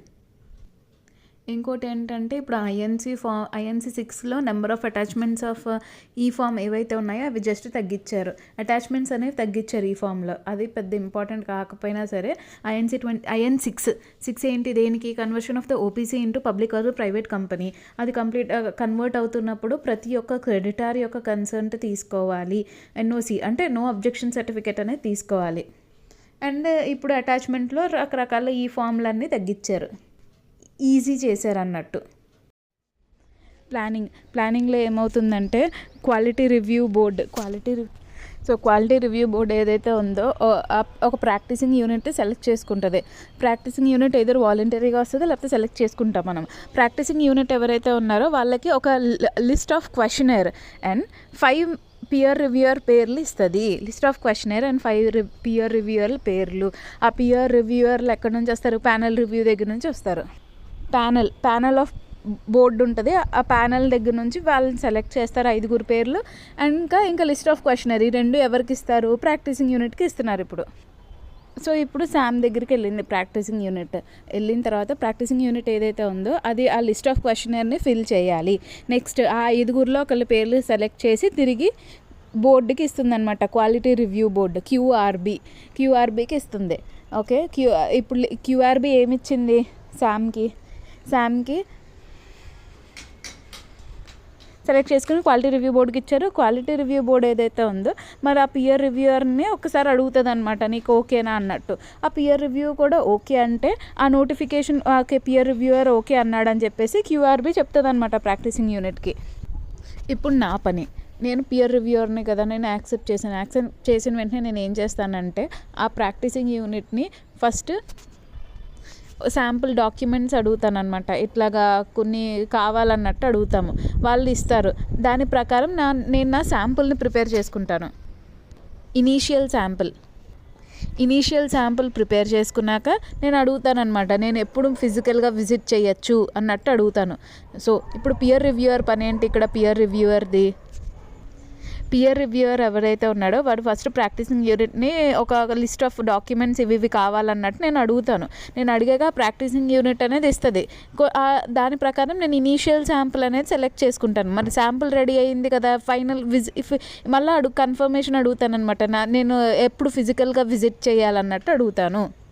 So ఇంగ్లీష్లో కొన్ని పదాలు ఏంటంటే బోర్డు ఏదైతే ఉందో, ఇప్పుడు బోర్డు ఏదైతే ఉందో list of questionnaire and plus panel of 5 reviewers పేర్లు ఇస్తుంది ఆ ప్రాక్టీసింగ్ యూనిట్కి. ఆ ప్రాక్టీసింగ్ యూనిట్ ఏం చేయాలంటే రిటర్న్ ద క్వశ్చనర్ వితిన్ 7 daysలో క్వశ్చనర్ రిటర్న్ చేయాలి. అండ్ సెలెక్షన్ కూడా అయిపోవాలి. Selection of the peer review, name of the peer review చెప్పాలి, selection of the peer review అనేది చెప్పాలి. ఇప్పుడు బోర్డు దగ్గరికి వచ్చాక బోర్డు అడుగుతుంది అనమాట ఆ పియర్ రివ్యూని, నీకు ఓకేనా వీటితో చేయడం అన్నట్టు, ఈ ప్రాక్టీసింగ్ యూనిట్ చేయడం అన్నట్టు. ఓకే అనగానే బోర్డు చెప్తుంది ఇలా సెలెక్ట్ అయిపోయారన్నట్టు. సెలెక్ట్ అయ్యాక పియర్ రివ్యూయర్ ఎవరైతే ఉన్నారో will ask for other information. Then initial sample will be selected based on that information and confirmation of the visit అడుగుతారనమాట. ఓకే ఏ టైంకి రావాలన్నట్టు. పియర్ రివ్యూ వెళ్ళినప్పుడు వర్కింగ్ టైంలోనే వెళ్ళాలి, అంతేగాని ఇబ్బంది పెట్టకుండా వెళ్ళాలి. సో ఇంకోసారి తెలుగులో మళ్ళీ చెప్తే ఏంటి, క్వాలిటీ రివ్యూ బోర్డు ఉంది. క్వాలిటీ రివ్యూ బోర్డు ఏం చేస్తుందంటే ఒక ప్రాక్టీసింగ్ యూనిట్ని సెలెక్ట్ చేసుకుంటే ప్రాక్టీసింగ్ యూనిట్కి ఒక లిస్ట్ ఆఫ్ క్వశ్చనర్ అనేది పంపుతుంది. లిస్ట్ ఆఫ్ క్వశ్చనర్ అండ్ 5 పేర్లు పంపుతుంది. ఆ ప్రాక్టీసింగ్ యూనిట్ ఏదైతే ఉందో వితిన్ 7 daysలో ఒకళ్ళ పేరు సెలెక్ట్ చేసుకోవాలి అండ్ లిస్ట్ ఆఫ్ క్వశ్చనర్ అనేది ఫుల్ఫిల్ మొత్తం రాయాలి. ఇప్పుడు క్వాలిటీ రివ్యూ బోర్డు ఏదైతే ఉందో మళ్ళీ అడుగుతుంది అనమాట, పియర్ రివ్యూ నీకు ఓకేనా అని చెప్పేసి. అప్పుడు పియర్ రివ్యూ ఓకే అంటే will be notified to the practising unit, వీడు ఓకే అంటున్నాడు అని చెప్పి. ఇప్పుడు పియర్ రివ్యూయర్ పని ఏంటి, నా పని ఏంటి, నేను ఓకే వీళ్ళని ఓకే అనుకుంటున్న తర్వాత వెంటనే నేను ఏం చేస్తాను, నేను ఒక లిస్ట్ ఆఫ్ డాక్యుమెంట్స్ ప్రిపేర్ చేసి list of other informations documents అయినా ప్రిపేర్ చేసి అడుగుతాను అనమాట ప్రాక్టీసింగ్ యూనిట్ని అడిగాక అది ఇన్ఫర్మేషన్ పంపుతుంది కదా, దాని బేసిస్ మీద ఫస్ట్ నేను ఇనీషియల్ శాంపుల్ అనేది ప్రిపేర్ చేసుకుంటాను. ఇనీషియల్ శాంపుల్ ప్రిపేర్ చేసుకున్నాక కన్ఫర్మేషన్ ఫర్ ద విజిట్, నేను ఎప్పుడు రావాలన్నట్టు నేను అడుగుతాను అనమాట ప్రాక్టీసింగ్ యూనిట్ని అడిగి మీకు వీలైన టైం చెప్పండి, మీకు వీలైన టైంలో బిజినెస్ అవర్స్లో వస్తానన్నట్టు చెప్తాను. ఇక్కడి వరకు ప్లానింగ్ అయింది. ఇప్పుడు నేను శేషు వాళ్ళ ఆఫీస్కి వెళ్ళాను. ఇనీషియల్ మీటింగ్ అనేది జరుగుతుంది. ఇనీషియల్ మీటింగ్లో నేను ఆల్రెడీ ఇప్పుడు ఫస్ట్ నా ఎజెండా గురించి చెప్తానమాట. నేను ఇలా చేద్దాం అనుకుంటున్నాను పియర్ రివ్యూ అని చెప్పేసి. సెకండ్, నేను మరి లిస్ట్ ఆఫ్ క్వశ్చనర్ అవన్నీ అతను సబ్మిట్ చేసింది, ఇంకా ఏంటి ఇనీషియల్ శాంపుల్ నేను ప్రిపేర్ చేసుకున్నది, నాకు ఒక క్వశ్చన్, నాకు ఒక ఒపీనియన్ ఫామ్ అవుతుంది కదా, రెండు పక్కన పెట్టి అడుగుతాను అనమాట. ఇట్లా ఇనీషియల్ మీటింగ్ ఫస్ట్ ఎజెండా గురించి చెప్తాను. Second, confirm the responses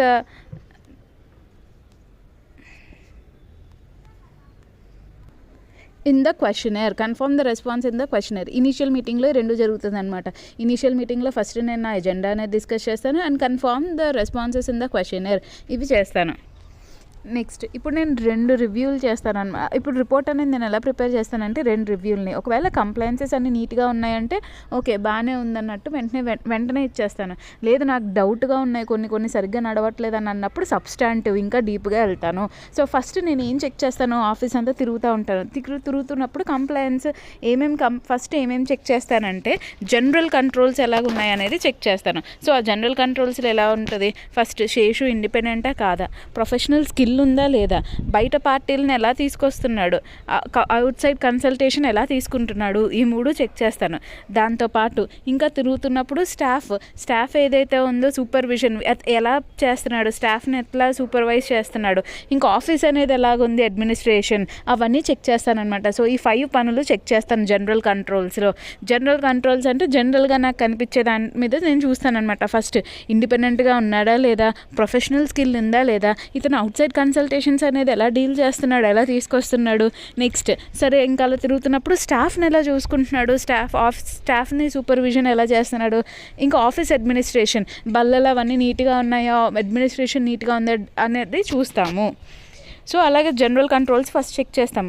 first ఈ బాగున్నాయని అనిపిస్తే ఇంకా కొంచెం ఒక్కొక్కసారి డీప్గా వెళ్ళాల్సిన అవసరం లేదు. సో ఈ కంట్రోల్స్ని బేస్ చేసుకుని నేను ఒక ఫైనల్ శాంపుల్ అనేది సెలెక్ట్ చేస్తాను అనమాట. సో నా అప్రోచ్ అనేది మారుతుంది. ఎలా ఉంటుంది, కంప్లైన్స్ అప్రోచా లేకపోతే సబ్స్టాంటివ్ అప్రోచా. అంతా బాగుంటే నేను కంప్లైన్స్ అప్రోచే తీసుకుంటాను, బాగాలేదు కాబట్టి సబ్స్టాంటివ్ ఇంకా డీప్గా వెళ్తాను అనమాట. కంప్లైన్స్ అప్రోచ్లో ఏముంటుంది, కంప్లైన్స్ అప్రోచ్లో ప్రాపర్ కంట్రోల్ ఉందనిపించినప్పుడు, ప్రొసీజర్స్ హ్యావ్ బీన్ ఎస్టాబ్లిష్డ్ అని అనిపించినప్పుడు కంప్లైన్స్ అప్రోచ్, ప్రాపర్ కంట్రోల్ ఉంది, ప్రొసీజర్ హ్యావ్ బీన్ ఎస్టాబ్లిష్డ్ అన్నప్పుడు కంప్లైన్స్ అప్రోచ్. సబ్స్టాంటివ్ అప్రోచ్ ఎప్పుడు యూజ్ చేస్తాము, used when the reviewer does not rely on the general controls. నేను rely అవ్వలేదు general controls పైన, అప్పుడు నేను సబ్స్టాంటివ్ అప్రోచ్ అనేది తీసుకుంటాను. సో ఫస్ట్ ఇప్పుడు ఎగ్జిక్యూషన్ స్టేజ్లో ఏమైందంటే, నేను ఫస్ట్ ఎగ్జిక్యూషన్ స్టేజ్లో నేను ఇనీషియల్ మీటింగ్ జరుగుతుంది.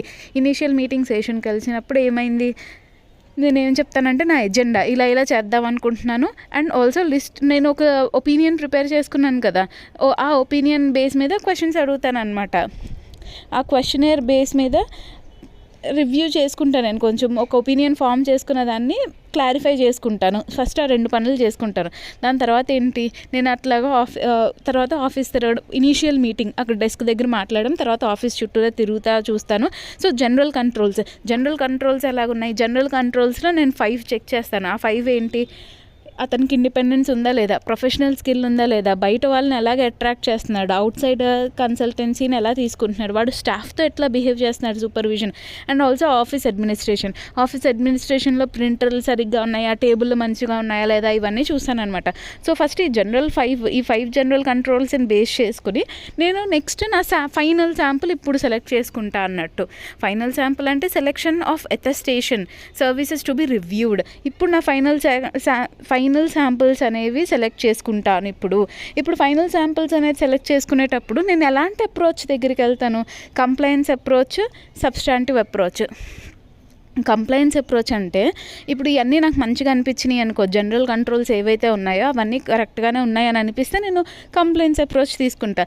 జనరల్ కంట్రోల్స్లో ఏదైనా తేడాగా ఉందని అనిపిస్తే సబ్స్టాంటివ్ అప్రోచ్ ఇంకా డీప్గా వెళ్తాను అనమాట. So proper control procedures have been established అని అనిపించినప్పుడు కంప్లైన్స్ అప్రోచ్.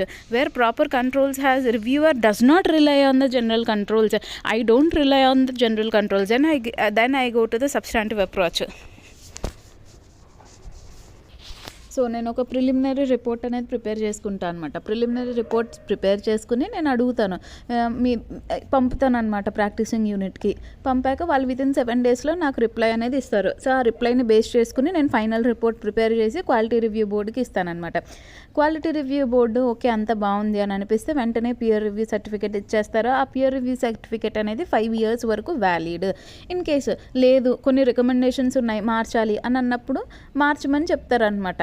అది వితిన్ 6 months లోపల వాళ్ళు అడాప్ట్ చేసుకోవాలి. ఇన్ కేస్ వాళ్ళు మళ్ళీ 6 months తర్వాత నేను వెళ్తానమాట, వెళ్ళి చెక్ చేస్తాను వాళ్ళు అడాప్ట్ చేసుకున్నారా లేదా అని చెప్పి. ఇన్ కేస్ వాళ్ళు అడాప్ట్ చేసుకోలేదంటే ఇంక అప్పుడు పియర్ రివ్యూ సర్టిఫికేట్ అనేది ఇవ్వరు. ఇక్కడ ఏంటంటే బోర్డు రికమెండేషన్స్ ఫర్ ఇంప్రూవ్మెంట్ అనేది ఇస్తుంది అనమాట ప్రాక్టీసింగ్ యూనిట్కి. ప్రాక్టీసింగ్ యూనిట్కి రికమెండేషన్స్ ఫర్ ఇంప్రూవ్మెంట్ అని ఇచ్చాక వితిన్ 6 monthsలో వాళ్ళు అడాప్ట్ చేసుకోవాలి. మళ్ళీ నేను వెళ్ళి రిపోర్ట్ ప్రిపేర్ చేస్తా అన్నాను కదా 6 months తర్వాత, దాన్ని ఫాలో అప్ రిపోర్ట్ అంటున్నారు. సో క్వాలిటీ ఇప్పుడు నార్మల్గా అయితే ఇక్కడ వరకు అయిపోయింది ప్రాసెస్ 3. క్వాలిటీ రివ్యూ బోర్డ్ ఏం చేస్తుందంటే ప్యానెల్ ఆఫ్ పియర్ రివ్యూయర్స్ అనేది ప్రిపేర్ చేస్తుంది. ఈ ప్యానెల్ ఆఫ్ పియర్ రివ్యూయర్స్, ఈ ప్యానెల్ ఆఫ్ పియర్ రివ్యూయర్స్లో ఎవరు ఉన్నారో అందులో పియర్ రివ్యూయర్స్ వెళ్ళి పియర్ రివ్యూ చేస్తారు ఆ ప్రాక్టీసింగ్ యూనిట్ది.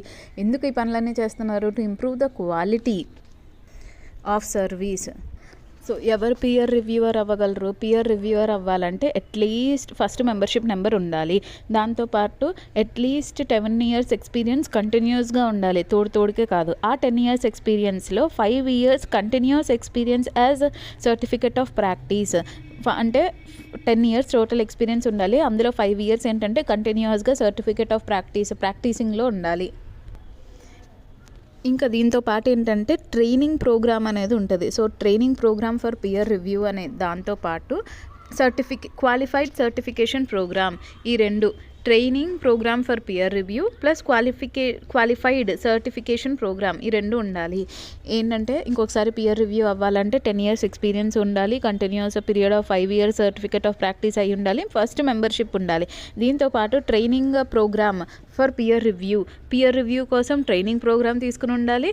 ఇంకా ట్రైనింగ్ ప్రోగ్రామ్ తీసుకుంటేనే సరిపోద్ది కదా, అక్కడ వాళ్ళు ఇచ్చిన క్వాలిఫైడ్ సర్టిఫికేషన్ ప్రోగ్రామ్ కూడా ఉండాలి. Qualified certification programme, training programme for peer review, qualified certification for programme. So దీంతో పాటు ఏంటంటే నీ మీద ఎలాంటి డిసిప్లినరీ యాక్షన్ ఉండకూడదు, కోర్టు కూడా ఎలాంటి యాక్షన్ తీసుకోకూడదు మోరల్ టర్పిట్యూడ్ కింద. ఇంకా need not be convicted by the competent court, guilty of misconduct అయి ఉండకూడదు. నెక్స్ట్ డిసిప్లినరీ ప్రొసీడింగ్స్ ప్రిసీడింగ్ 3 yearsలో ఎప్పుడు జరగకూడదు. Disciplinary proceedings during past 3 years ఉండకూడదు. గిల్టీ ఫర్ ప్రొఫెషనల్ మిస్కండక్ట్ ఉండకూడదు. ఇంకా కన్విక్టెడ్ బై ద కంపెటెంట్ కోర్ట్ అయి ఉండకూడదు.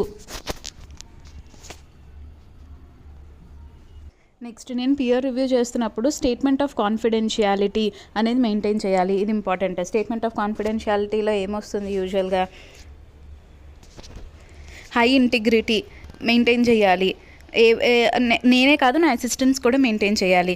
నెక్స్ట్ స్టేట్మెంట్ ఆఫ్ కాన్ఫిడెన్షియాలిటీలో ఏమొస్తుందంటే shall not communicate, shall preserve secrecy, సీక్రెట్గా ఉంచుతాను. Shall not communicate to any other person, shall not permit any other person to access the record. ఈ 3 ఇస్తానమాట. Shall preserve the secrecy, shall not communicate to any other person, shall not permit any other person to access the record. SAR secrecy maintain చేస్తాను, access ఇవ్వను, ఇంకా communicate చేయను. ఈ council ఏదైతే ఉందో, council బోర్డుని పెట్టింది, క్వాలిటీ రివ్యూయర్ బోర్డ్. ఈ board ఏదైతే ఉందో అది ప్యానల్ ఆఫ్ రివ్యూయర్ని తయారు చేసింది. సో ఇప్పుడు నేను ప్యానల్ ఆఫ్ రివ్యూయర్ నాకు ఎవరైనా సరే నచ్చలేదు, సరిగ్గా జరగలేదు, అప్పీల్ ఇవ్వాలనుకుంటున్నా అంటే ఎక్కడికి వెళ్ళిస్తాను? క్వాలిటీ రివ్యూ బోర్డ్ దగ్గరికి వెళ్ళిస్తాను within 2 months. So quality review board ఏదైతే ఉందో వితిన్ 6 monthsలో రిజాల్వ్ చేయాలి. సో ఏదైతే క్వాలిటీ రివ్యూ బోర్డు పాస్ చేసిందో 6 months లోపల అది చెయ్యాలి, ఆ ప్రాక్టీసింగ్ యూనిట్ అనేది. ఇప్పుడు చేసిన వెంటనే in case quality review board కూడా నచ్చకపోతే వితిన్ 2 monthsలో ICSIకి వెళ్ళి రివ్యూ ఇవ్వచ్చు, అదే అపీల్ ఇచ్చుకోవచ్చు 2 monthsలో. అపీల్ ఎప్పుడు 2 monthsలో వెళ్తుంది. ఇన్ కేసు ఎలాంటి అపీల్ లేదు, క్వాలిటీ రివ్యూ బోర్డు చెప్పింది. ఇప్పుడు క్వాలిటీ రివ్యూ బోర్డ్ ఏదైతే ఉందో అది డైరెక్షన్స్ ఇష్యూ చేస్తుంది అనమాట. ఆ ఇష్యూ చేసిన డైరెక్షన్స్ని ఫాలో అవ్వాలి ఆ ప్రాక్టీసింగ్ యూనిట్. 30 days లోపల ఫాలో అవ్వాలి. ఏంటంటే ఇప్పుడు క్వాలిటీ రివ్యూ బోర్డ్ దగ్గరికి అపీల్ వచ్చింది, అది క్వాలిటీ రివ్యూ బోర్డు పని ఏంటి? 6 months లోపల 6 months లోపల ఇష్యూ అనేది రిజాల్వ్ చేయాలి. ఓకే, రిజాల్వ్ చేసింది, 6 months లోపల రిజాల్వ్ చేసి డైరెక్షన్ ఇచ్చిందనమాట. డైరెక్షన్ ఇచ్చినప్పుడు ఆ ప్రాక్టీసింగ్ యూనిట్ వితిన్ 30 daysలో ఆ డైరెక్షన్ అనేది ఫాలో అవ్వాలి. వితిన్ 30 daysలో ఎప్పుడైతే ఫాలో అయిందో వెంటనే 15 days లోపల చెప్పాలన్నమాట, నేను ఇట్లా ఫాలో అయిపోయానని చెప్పేసి. ఇంకోసారి ఆఫీస్ అడ్మినిస్ట్రేషన్ మీద క్వశ్చన్ ఒకసారి చూసుకో. సో ఇంటర్నల్ ఆడిట్లో మనం గుర్తుంచుకోవాల్సింది ఏంటంటే, ఒకసారి సెక్షన్ 138 అనేది చూసుకో. ఇంటర్నల్ ఆడిట్ని ఎవరెవరు అపాయింట్ చేసుకోవాలి, బోర్డు రెజల్యూషన్ అనేది పాస్ చేయాలి. బోర్డు రెజల్యూషన్ అనేది పాస్ చేశాక MGT 14 ఏదైతే ఉందో అది ROCకి వితిన్ 30 daysలో ఫైల్ చేయాలి. అది పబ్లిక్ కంపెనీకి ROCకి వితిన్ 30 daysలో ఫైల్ చేయాలనేది కంపల్సరీ, కానీ ప్రైవేట్ కంపెనీకి అయితే అది కంపల్సరీ కాదు. MGT 14 అనేది MGT 14 సెక్షన్ 117 అనుకుంటా, ఒకసారి చూసుకో. ఇంకా 179 ప్రకారం బోర్డుకి పవర్ ఉందన్నమాట, బోర్డు రెజల్యూషన్ పాస్ చేసి ఇంటర్నల్ ఆడిటర్ని అపాయింట్ చేసే పవర్ ఉంది. అండ్ ఏదైతే బోర్డు రెజల్యూషన్ పాస్ చేశారో MGT 14 అది వితిన్ 30 daysలో ROCకి ఫైల్ చేయాలి. పబ్లిక్ కంపెనీస్ అయితే కంపల్సరీగా ఫైల్ చేయాలి, ప్రైవేట్ కంపెనీస్ అయితే ఫైల్ చేయాల్సిన అవసరం లేదు, అది ఎగ్జామ్షన్లోకి వచ్చింది. నెక్స్ట్ టెక్నిక్స్ ఆఫ్ ఇంటర్నల్ ఆడిట్లో 4 వస్తాయి. Review of operational environment, review of internal control system, test controls, account డీటెయిల్స్లో 2 టెస్టులు చేస్తామన్నమాట. టెస్ట్ ఆఫ్ అకౌంట్ డీటెయిల్స్ పేరులోనే ఉంది, test of account details and account balances. ఈ రెండింటిని సబ్స్టాంటివ్ టెస్ట్ అని అనుకుంటాం అనమాట. అకౌంట్ డీటెయిల్స్లో ఫైనాన్షియల్ స్టేట్మెంట్స్ చూడడానికి. Role of internal control scope వచ్చేసరికి మనం అన్నీ చదివిందన్నీ రాసేస్తాము. రోల్ ఆఫ్ ఇంటర్నల్ ఆడిటర్ దగ్గరికి వచ్చేసరికి 3 ఉంటాయి. మూడిట్లో సో ఇంటర్నల్ కంట్రోల్స్ ఉందా లేదా సరిగ్గా చూడడం అనేది నా రోల్ ఏంటి, ఇంటర్నల్ కంట్రోల్ సరిగ్గా ఉందా లేదా, రిస్క్ మేనేజ్మెంట్ కరెక్ట్గా జరుగుతుందా లేదా, కార్పొరేట్ గవర్నెన్స్ అనేది కరెక్ట్గా జరుగుతుందా లేదా అనేది చూడడం. Internal controls, risk management, corporate governance, ఈ 3 ఇంపార్టెంట్. ఇప్పుడు ఒక్కొక్క దాంట్లో ఒక్కొక్కటే ఎక్స్ప్లెయిన్ చేస్తామన్నమాట. ఇంటర్నల్ కంట్రోల్స్ అనేది ఎందుకు కరెక్ట్గా ఉండాలి అన్నట్టు ఇంటర్నల్ కంట్రోల్స్కి రిలేటెడ్ కొన్ని పాయింట్స్ రాస్తాము. కార్పొరేట్ గవర్నెన్స్ అంటే ఏంటి, వన్ ఆఫ్ ద పిల్లర్ అన్నట్టు రాస్తాము. రిస్క్ మేనేజ్మెంట్, ఇప్పుడు అవి ఏమేమి రాస్తామో చెప్తా. ఇప్పుడు ఆబ్జెక్టివిటీ ఆఫ్ ఇంటర్నల్ కంట్రోల్ సిస్టంలో ఏంటంటే, to ensure the transactions are executed with the permission of authority. First thing, authority పర్మిషన్తోనే జరగాలి. అనాథరైజ్డ్ యాక్సెస్ అనేది ఉండకూడదు. సేఫ్ గార్డ్ ఎసర్ట్ ఉండాలి, అనాథరైజ్డ్ యాక్సెస్ అనేది ఉండకూడదు. ఒకవేళ అనుకోకుండా యాక్సెస్ అయితే అయిపోయినా సరే అప్రోప్రియేట్ యాక్షన్స్ అనేది తీసుకోవాలన్నమాట. Appropriate action record in which is taken with regard to any difference, if there is a difference between the recorded asset and the existing asset. ఈ అప్రోప్రియేట్ రీజనబుల్ ఇంటర్వెల్స్లో చెక్ చేస్తేనే కదా మనం అప్రోప్రియేట్ యాక్షన్ అనేది చూడగలం. So 3 points దీనికి. Make sure that all the transactions are recorded in the correct amount and appropriate accounts in the appropriate accounting period. Make sure that all the transactions are recorded in the appropriate accounting period and appropriate accounts. In financial statements అవి చూస్తామన్నమాట. ఈ director అనేవాడు ఏసీకి వాడుకోవట్లేదు కదా, so అలా check చేసుకుంటాం అనమాట. So ఈ 4 ఉన్నాయి. Objectivity of internal control system ఏంటి? To ensure that the transactions are executed with the permission of authority, to ensure that the assets are safeguarded from unauthorised access, to make sure that the appropriate action is taken with regard to any difference between the recorded asset and existing asset at reasonable intervals, to make sure all the transactions are recorded in the correct amount in appropriate accounts and in appropriate accounting period. So 4 ఏంటది? First ఏంటంటే transactions ఏవైతే ఉన్నాయో ఆథరైజ్డ్గా ఉండాలి, unauthorised access అనేది ఉండకూడదు. Actions ఏవైతే తీసుకుంటున్నామో appropriate action అనేది ఎప్పుడు తీసుకోగలం? రెగ్యులర్ ఇంటర్వెల్స్లో మనం చెక్ చేయాలన్నమాట. రికార్డెడ్ ఎసెట్కి ఎగ్జిస్టింగ్ ఎసెట్కి ఏమైనా డిఫరెన్స్ ఉన్నప్పుడు అప్రోప్రియేట్ యాక్షన్ అనేది తీసుకుంటాము. ఇంకా ఏవైతే అకౌంట్స్ మనం అకౌంటింగ్ పీరియడ్లో ఎంటర్ చేస్తున్నామో అవన్నీ కరెక్ట్గా అప్రోప్రియేట్గా ఎంటర్ చేస్తున్నామా లేదా, డైరెక్టర్స్ అనే వాళ్ళు ఓన్ యూజ్కి వాడుకోవట్లేదు కదా, సో అవన్నీ చెక్ చేయడానికి ఆబ్జెక్టివిటీ ఇంటర్నల్ కంట్రోల్ సిస్టమ్. ఇప్పుడు ఇంటర్నల్ కంట్రోల్ సిస్టమ్ ఆబ్జెక్టివిటీ ఇది. అందులో నా రోల్ ఏంటి as an internal auditor? So ఇప్పుడు నా రోల్ ఏంటంటే ఇంటర్నల్ కంట్రోల్ సిస్టమ్కి రిలేటెడ్ ఏంటంటే ఇంటర్నల్ కంట్రోల్ సిస్టమ్ ఉందా లేదా, అది ఎఫెక్టివ్ అండ్ ఎఫిషియెంట్గా పనిచేస్తుందా లేదా, ఒకవేళ ఏమైనా పనిచేయకపోతే నేనే కంట్రోల్ ఫ్రేమ్ వర్క్స్ అనేవి నేను పెడతానమాట. ఆ కంట్రోల్ ఫ్రేమ్ వర్క్స్ అనేది ఫాలో అవుతుందా లేదా ఎవాల్యుయేట్ చేస్తాను, మానిటర్ చేస్తాను. ఇవి నా రోల్ ఇంటర్నల్ కంట్రోల్కి రిలేటెడ్గా. సో కార్పొరేట్ గవర్నెన్స్లో ఏం రాస్తామంటే ఈ 4 ఉన్నారు పిల్లర్స్. 4 పిల్లర్లో ఇంటర్నల్ ఆడిటర్ అనేవాడు ఒక పిల్లర్. 4 పిల్లర్స్ ఎవరు? Management, board of directors, external auditor, internal auditor. External auditor అనేవాడు ఒక్కసారి వచ్చి చెక్ చేస్తాడు. ఇంటర్నల్ ఆడిటర్ అనేవాడు అస్తమానం చూసుకుంటూ ఉండాలి కాబట్టి ఇంటర్నల్ కార్పొరేట్ గవర్నెన్స్లో వీడు ఇంపార్టెంట్ అన్నట్టు చెప్తాము. ఇంకోటి రిస్క్ మిటిగేషన్. సో 3 చెప్పాను. రోల్ ఆఫ్ ఇంటర్నల్ ఆడిటర్ అని వచ్చిందనుకో, ఇంటర్నల్ కంట్రోల్లో వాడి రోల్ ఏంటి, నెక్స్ట్ రిస్క్ మేనేజ్మెంట్లో వాడి రోల్ ఏంటి, రిస్క్ మేనేజ్మెంట్ కన్నా risk mitigation, next corporate governance, ఈ 3 వాడి రోల్ ఏంటన్నట్టు రాస్తాము. ఇప్పుడు evaluation of the internal audit work అన్నట్టు చూస్తాము. ఒక ఎక్స్టర్నల్ ఆడిటర్ వచ్చినప్పుడు ఏమేమి ఎవాల్యుయేట్ చేస్తాడు?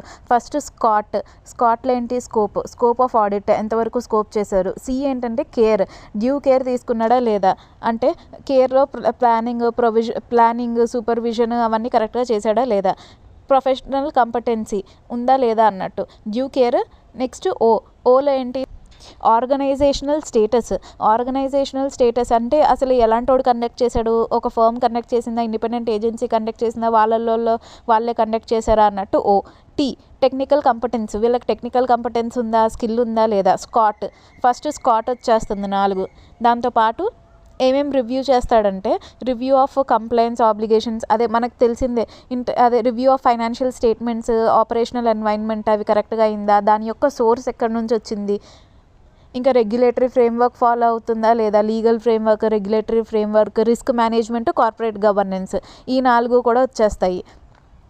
ఫస్ట్ 4 స్కాట్, నెక్స్ట్ 4 ఏంటంటే complaints, obligation, operation, financial information, ఈ రెండు ఒకటి కదా, ఫైనాన్షియల్ ఇన్ఫర్మేషన్, ఆపరేషన్. దాంతోపాటు risk management, corporate governance, complaints, obligations అవుతుందా, రెగ్యులేటరీ ఫ్రేమ్వర్క్, అలా కొన్ని జనరల్ పాయింట్స్ రాసేద్దాం. ఇప్పుడు డ్యూ కేర్లో ఏంటంటే నార్మల్గా The external auditor should ensure whether the internal audit work was properly planned, supervised, reviewed and documented. Audit work ఏదైతే ఉందో అది ప్రాపర్గా ప్లాన్ అయ్యిందా, సూపర్వైజ్ అయిందా, రివ్యూ చేశారా, డాక్యుమెంట్ అయ్యిందా, అవన్నీ అనమాట. దీనికి ఎగ్జాంపుల్ ఏంటంటే ఇంటర్నల్ ఆడిటర్ వర్కింగ్ పేపర్స్ ఉందనుకో అది డ్యూ కేర్ తీసుకున్నట్టు, డ్యూ ప్రొఫెషనల్ కేర్. ఇంక ఇవే కాకుండా మానిటరింగ్ ఆఫ్ ఇంటర్నల్ కంట్రోల్స్ కూడా చూస్తూ ఉండాలి. ఇప్పుడు క్వశ్చన్స్ అనేది ఎలాగ అడగచ్చు? ఇంకొకటి ఉంది, అప్రైజల్ ఆఫ్ మేనేజ్మెంట్ అంటే verification of the management decisions ఏదైతే ఉన్నాయో ఆ ఇంటర్నల్ ఆడిటర్ అనేది ఎలా వెరిఫై చేస్తున్నాడు అన్నట్టు. ఫస్ట్ అది ఎలా వెరిఫై చేస్తున్నాడు, ఇంటర్నల్ ఆడిటర్ రోల్ ఏంటన్నట్టు. సో ఇప్పుడు రోల్ అడిగారంటే జనరల్గా రోల్ అడిగారా లేకపోతే మేనేజ్మెంట్ డెసిషన్లో రోల్ అడిగారా అనేది చూసుకోవాలి. మేనేజ్మెంట్ డెసిషన్లో రోల్ అడిగారంటే అన్నిటికీ ఒకటే రకంగా రాస్తాం మనం, కాకపోతే మేనేజ్మెంట్ డెసిషన్లో సేమ్ అదే ఇంటర్నల్ కంట్రోల్స్, అదే ఏమైనా ఆపరేషన్ ఫ్లో ఆఫ్ ఇన్ఫర్మేషన్ అనేది ఎలాగుంది, దాని సోర్స్ ఎలాగుంది, కంప్లైంట్స్, ఆబ్లిగేషన్, రిస్క్స్ అవే రాసేద్దాం. ఎందుకంటే నీకు ఇప్పుడు గుర్తుండదు ఈ టైంలో వేరేగా రాయాలంటే. ఇంకా డెసిషన్ అనేది ఎలా తీసుకునేది అనేది చూస్తాం మనం ఇప్పుడు. సో అప్రైజల్ గురించి అడిగినప్పుడు చాలా సింపుల్, ఏంటంటే మేనేజ్మెంట్ ఏదైతే ఉందో ఆబ్జెక్టివిటీ ప్రకారంగా డెసిషన్ తీసుకుందా లేదా, నెక్స్ట్ దాంతోపాటు రిస్క్స్ అవన్నీ అనలైజ్ చేసిందా లేదా. సో డెసిషన్ తీసుకునేటప్పుడు ఒక పాలసీ ప్రిపేర్ చేసినప్పుడు కానీ డెసిషన్ తీసుకునేటప్పుడు కానీ ఆబ్జెక్టివ్ బేసిస్ మీద డెసిషన్ తీసుకుందా, రిస్క్స్ అవన్నీ అనలైజ్ చేసిందా లేదా, ఫస్ట్ థింగ్ అది. నెక్స్ట్ ఒకవేళ మేజర్ ఇన్వెస్ట్మెంట్ డెసిషన్స్ ఏదైనా తీసుకుంటున్నప్పుడు రకరకాల ఆప్షన్స్ అనేది సెలెక్ట్ చేసుకుందా, ఈచ్ ఆప్షన్ దగ్గర నుంచి వచ్చిన పాజిటివ్ నెగిటివ్స్ అనేది చూసిందా, ప్రతి ఒక్క ఆప్షన్ది పాజిటివ్ నెగిటివ్ చూడాలి, అందులో బెస్ట్ ఆప్షన్ని చూస్ చేసుకోవాలి. సో ఆప్షన్ చూస్ చేసుకున్నది బెస్ట్గా ఉందా లేదా అన్నట్టు ఎనలైజ్ చేశాక తీసుకున్నారా లేదా, ఎనలైజ్ తీసుకున్నాక ఎఫెక్టివ్గా అడాప్ట్ అయిందా లేదా అన్నట్టు. సో ఇవే points. whether the decision of the management is in compliance with is with respect to the objectivity and the policies of the organization, whether the management has considered the related risks, scale, involvement of regulatory bodies, risks, environmental risks, రకరకాల రిస్కులు consider చేసిందా లేదా, అసలు MON ఏఓఎన్ consider చేసిందా లేదా, risks అనేది consider చేసిందా లేదా, ఫస్ట్ 2 కన్సిడర్ చేయాలి. ఈ 2 కన్సిడర్ చేసేసాక మేజర్ ఇన్వెస్ట్మెంట్ డెసిషన్స్ తీసుకున్నప్పుడు రకరకాల ఆప్షన్స్ అనేది చూసుకుందా లేదా, వెదర్ వేరియస్ పాసిబుల్ ఆప్షన్స్ వర్ కన్సిడర్డ్, సచ్ ఆప్షన్స్ ఏవైతే ఉన్నాయో వాటిని అన్నింటినీ కరెక్ట్గా అనలైజ్ చేశారా లేదా, వాల్యూ కాస్ట్ ప్రకారం రకరకాలుగా అనలైజ్ చేయడం. అండ్ ఆఫ్టర్ ఆప్షన్ ఏదైతే లైక్ ఇప్పుడు ఏబిసి ఇలా రకరకాల ఆప్షన్స్ తీసుకున్నప్పుడు పాజిటివ్ నెగిటివ్స్ తీసుకున్నారు, ఏదైతే ఆప్షన్ సెలెక్ట్ చేసుకున్నారో అది ఆఫ్టర్ డ్యూ అనాలిసిస్ తర్వాత సెలెక్ట్ చేసుకున్నారా, అండ్ ఏదైతే సెలెక్ట్ చేశారో అది కరెక్ట్గా ఎఫెక్టివ్గా ఇంప్లిమెంట్ అవుతుందా లేదా, whether the options are selected are after due analysis, whether the selected options are implemented efficiently. So ఇదే ఇంచుమించు ఎథిక్స్లో కూడా చదువుతాం. సో ఫస్ట్ ఆడిటర్ ఏంటంటే ఏదైనా కంపెనీలో అపాయింట్ అవ్వాలనుకుంటే ఏం చేస్తాడంటే రిస్క్స్ చెక్ చేసుకుంటాడు అనమాట, 4 రకాల రిస్క్లు, పిఆర్సి స్క్వేర్. ఓకే, 4 రకాల రిస్క్లు చెక్ చేసుకున్నాక నెక్స్ట్ కమ్యూనికేట్ ద విల్లింగ్నెస్ చెప్పాక మీటింగ్ ఉంటుంది. మీటింగ్లో టర్మ్స్ అండ్ కండిషన్స్ అనేది డిస్కస్ చేసుకుంటారు. ఆ టర్మ్స్ అండ్ కండిషన్స్ అనేది నచ్చిన తర్వాత సైన్ అనేది చేస్తారు. సైన్ అని చేస్తున్నప్పుడు 4 డిక్లరేషన్లు. సో ఇందులో ఏంటి, అపాయింటింగ్ అథారిటీ ఎవరు, అపాయింటింగ్ అథారిటీ అంటే ఏంటి, ఆడిటీ అంటే ఏంటి. అపాయింటింగ్ అథారిటీ అంటే అపాయింట్ చేసేవాడు, ఆడిటీ అంటే కంపెనీకి related. Appointing authority secretarial audit, start audit, internal audit. Secretarial audit, internal auditor అయితే బోర్డ్ ఆఫ్ డైరెక్టర్స్ అపాయింట్ చేసుకుంటారు. ఇప్పుడు వాళ్ళు కాకుండా స్టాట్ ఆడిట్ అనుకో, స్టాట్యుటరీ ఆడిటర్ అనుకో, షేర్ హోల్డర్స్ అనే వాళ్ళు అపాయింట్ చేయాలి. షేర్ హోల్డర్స్ అనే వాళ్ళు ఎలా అపాయింట్ చేస్తారు, బోర్డ్ రికమెండేషన్స్ ఇచ్చినప్పుడు షేర్ హోల్డర్స్ అనే వాళ్ళు అపాయింట్ చేస్తారు. కానీ కంపెనీ ఒకవేళ ఫామ్ అయ్యింది జస్ట్ వితిన్ 30 డేస్లో అయితే బోర్డ్ ఆఫ్ డైరెక్టర్స్ అపాయింట్ చేయగలరు. సో ఇలాగ అపాయింటింగ్ అథారిటీ ఆడిటీ గురించి ఏమైనా క్వశ్చన్ వస్తే అపాయింటింగ్ అథారిటీ ఆడిటీ అంటే ఎవరు, ఫస్ట్ అపాయింటింగ్ అథారిటీ 3 కేసులు రాస్తావు, secretarial audit, internal auditor, statutory auditor incorporation అయినప్పుడు అన్నట్టు. ఇవి 4 వచ్చినాయి, 4 పాయింట్స్. నెక్స్ట్ ఇప్పుడు డిపాజిటరీ పార్టిసిపెంట్ అనుకో ఆడిటీ బేస్ మీద ఉంటుంది అనమాట. ఆడిటీ ఎల్ఎల్పి అయితే డెసిగ్నేటెడ్ పార్ట్నర్స్, ఆడిటీ అనేది కంపెనీ అయితే board of directors. Next fee అనేది ఎలా ఉండాలి, ఫస్ట్ ఫీ అనేది దాంట్లో స్కాట్ వచ్చేస్తుంది, స్కోపు, సైజు. సి అంటే controls, internal controls. O objectivity, T technology, అవన్నీ కూడా వస్తాయి. Frequency, scope, man hours, experience of auditor, వీటి బేస్ మీద ఫీ అనేది తీసుకుంటాము. మరీ హై తీసుకోకూడదు, మరీ లో తీసుకోకూడదు. సిఎస్ యాక్ట్ ఏం చెప్తుందంటే పర్సంటేజ్ బేసిస్ మీద తీసుకోకూడదు అన్నట్టు కూడా చెప్తుంది. Should not be offered under arrangement upon findings basis మీద కూడా తీసుకోకూడదు. సో ఫీజు అనేది ఎలా తీసుకోకూడదు. సో ఫీ అనేది దేని బేసిస్ మీద డిపెండ్ అయి ఉంటుంది, స్కాట్ మీద డిపెండ్ అయి ఉంటుంది, అలాగే ఫ్రీక్వెన్సీ పైన కూడా డిపెండ్ అయి ఉంటుంది. ఇంకా దేని బేసిస్ మీద తీసుకోకూడదు అంటే హై లో, ఇంకా హై లో అని చెప్పేసి తీసుకోకూడదు. Next should not be offered under any arrangement of findings basis మీద కూడా తీసుకోకూడదు. సిఎస్ యాక్ట్ ఏం చెప్తుందంటే ప్రొఫెషనల్ మిస్కండక్ట్ అనమాట. If it is charged or accepts a fee based on the percentage of the profits or finding or the results, it is a professional misconduct. If it is charged or accepted on the percentage of the findings or results or profits, వీటి మీద తీసుకుంటే అది professional misconduct. So fees and ఎక్స్పెన్సెస్లో total points ఎన్ని, 5 points. Depends on SCOT, frequency, man hours, experience of an auditor. Next it should not be taken either high low, అలా తీసుకోకూడదు. Next ఏంటంటే percentage basis మీద తీసుకుంటే అది ప్రొఫెషనల్ మిస్కండక్ట్ అవుతుంది. Findings పైన కూడా తీసుకోకూడదు. సో కాన్ఫిడెన్షియాలిటీ దగ్గరికి వచ్చేసరికి ఏంటి, ఫస్ట్ నేను డిస్క్లోజ్ చేయకూడదు, నా స్టాఫ్ డిస్క్లోజ్ చేయకూడదు. నెక్స్ట్ కంపెనీల దగ్గరికి వద్దాం. ఆ కంపెనీలో డిస్క్లోజ్ చేయకూడదు, నా కంపెనీ కానీ నా ఫర్మ్లో కూడా డిస్క్లోజ్ చేయొద్దు. నెక్స్ట్ ఏంటి, ఇక్కడ రెండు అయిపోయినాయి. నెక్స్ట్ ఏంటంటే క్లయింట్, ఇప్పుడు అతను క్లయింట్ కదా కంపెనీ, ప్రాస్పెక్టివ్ క్లయింట్ ఇది కూడా డిస్క్లోజ్ చేయకూడదు. నా పర్సనల్ అడ్వాంటేజ్ కోసం యూజ్ చేయకూడదు, థర్డ్ పార్టీ అడ్వాంటేజ్ కోసం కూడా యూజ్ చేయొద్దు. సోషల్ ఎన్వైర్న్మెంట్లో అలా డిస్కస్ చేయొద్దు. రీజనబుల్ స్టెప్స్ తీసుకోవాలి to ensure the procedure have been properly followed to maintain the confidentiality information. So ఇప్పుడు కంపెనీ దగ్గర నుంచి 5 డిక్లరేషన్స్ అనేది నేను తీసుకుంటా అన్నట్టు. ఏంటి, ఫస్ట్ అందులో 3 కామన్ వే, ఇన్ఫర్మేషన్ నార్మల్గా తెలుసుకోవడం, అడిషనల్ ఇన్ఫర్మేషన్ అనేది తెలుసుకోవడం, పర్సన్కి యాక్సెస్ ఇవ్వండి అన్నట్టు అడగడం. ఈ 3 నార్మల్ది కాకుండా 2 ఎక్స్ట్రా చెక్ చేస్తానమాట. ఇంటర్నల్ కంట్రోల్ సిస్టమ్స్ ఏదైతే ఉందో అది ఫ్రీ ఫ్రమ్ మిస్స్టేట్మెంట్ ఉందా లేదా. సెకండ్ వన్ ఇంకోటి ఏంటంటే financial and non financial information ఏదైతే ఉందో అది విత్ ఇన్ రిపోర్టింగ్ ఫ్రేమ్వర్క్లో ఉందా లేదా. సో ఇవి చెక్ చేస్తానమాట. 2 చెక్ చేయడం, 3 అడుగుతా అన్నట్టు. సో కాన్ఫిడెన్షియాలిటీ దగ్గర అయిపోయింది. నెక్స్ట్ కాన్ఫ్లిక్ట్ ఆఫ్ ఇంట్రెస్ట్ అనేది ఏదైనా చూసామంటే, కాన్ఫ్లిక్ట్ ఆఫ్ ఇంట్రెస్ట్ ఎప్పుడు వస్తుంది, 2% 2 employees 2 years for an employee, 2% of paid up share capital or 50,000 nominal share value అది ఉన్నా సరే. నెక్స్ట్ ఏంటి, 2% టూ ఏంటి 2 employees. నెక్స్ట్ ఇండెప్ట్నెస్ 5 lakhs కన్నా అబవ్ ఉన్నా సరే, ఇండెప్ట్నెస్ ఏదైనా నన్ను ఎఫెక్ట్ చేస్తున్నా సరే, వీటన్నిటిలో కాన్ఫ్లిక్ట్ ఆఫ్ ఇంట్రెస్ట్ ఉన్నట్టు. వీటి దాటితే సబ్స్టాన్షియల్ కాన్ఫ్లిక్ట్ ఆఫ్ ఇంట్రెస్ట్ ఉన్నట్టు. సబ్స్టాన్షియల్ కాన్ఫ్లిక్ట్ ఆఫ్ ఇంట్రెస్ట్ ఉంటే మనం చేయడానికి లేదు. కాన్ఫ్లిక్ట్ ఆఫ్ ఇంట్రెస్ట్ ఉంటే సేఫ్ గార్డ్ మెకానిజమ్స్ యూజ్ చేసుకుని మనం చేయొచ్చు. సో CSAS 1 ఏమవుతుందంటే, ఇది అపాయింట్మెంట్ జరుగుతున్నప్పుడు వాడి రోల్ ఏంటి, ఆడిటర్ రోల్ ఏంటి అన్నట్టు, అది CSAS 1. ఇది కంపల్సరీగా వాలంటరీ బేసిస్లో సెబీ కానీ కంపెనీలో కానీ ఏదైనా పెడుతుందంటే అప్పుడే అవుతుంది. వాలంటరీ బేసిస్గా చేస్తుంటే నాట్ అప్లికేబుల్, కంపల్సరీ బేసిస్ మీద అయితేనే అప్లికేబుల్.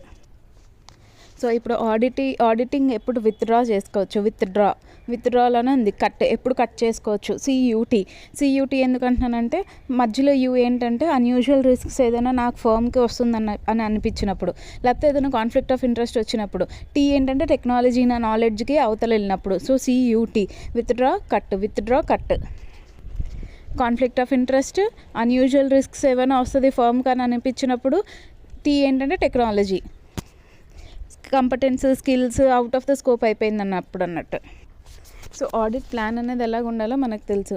ఆడిట్ ప్లాన్ ఎసెన్షియల్స్ ఏంటి, సో దానికి ఏంటి, క్రాఫ్టెడ్లో C ఏంటంటే structure, content. Next R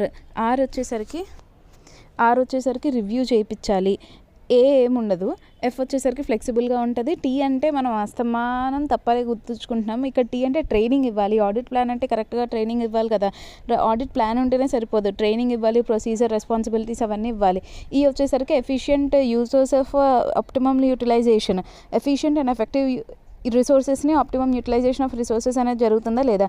D వచ్చేసరికి డాక్యుమెంటెడ్, వర్కింగ్ ప్లాన్ డాక్యుమెంట్ అయ్యాలి, ఆడిట్ ప్లాన్ అనేది డాక్యుమెంట్ అయి ఉండాలి. సో సబ్స్టాంటివ్ చెకింగ్లో ఏంటంటే కార్ వీడియోలో ఏంటంటే కన్ఫర్మ్, చెక్, వెరిఫై, లేకపోతే కన్ఫర్మ్ చెక్ వచ్చిందా లేదా వెరిఫై చేసుకో ఒకసారి. నెక్స్ట్ వెరిఫికేషన్లో ఏంటంటే, వెరిఫికేషన్లో మనం వౌచింగ్లో వెరిఫికేషన్లో గ్యాప్ మర్చిపోయాము. క్రాఫ్టెడ్లో ఎప్పుడు T అనేది తప్పే రాస్తాము. క్రాఫ్టెడ్లో T ఏంటంటే, T వచ్చేసరికి ట్రైనింగ్. ఇంకోటి ఆడిట్ చెకింగ్లో ఏంటంటే సిస్టమేటిక్ మేనర్లో ఉంటుంది, structure and continuity to an audit ఇస్తుంది. సిస్టమేటిక్ మేనర్లో ఉంటుంది, structure and continuity to the audit ఇస్తుంది, అది గుర్తుంచుకోవాలి. మళ్ళీ next ensure consistent audit approach, అది అప్రోచ్లో ఉంది. Ensure consistent audit approach systematic మేనర్లో ఉంటుంది, structure and continuity to an audit, structure and continuity to the audit ఇస్తుంది. నెక్స్ట్ ఆడిట్ ప్లాన్ గురించి ఆడిటర్కి అసిస్టెన్స్ ఇస్తుంది. ఆడిట్ ప్రాసెస్ కూడా మంచిగా అయ్యేటట్టు చూస్తుంది. ఆడిట్ ప్లాన్ గురించి కూడా మాట్లాడతాము.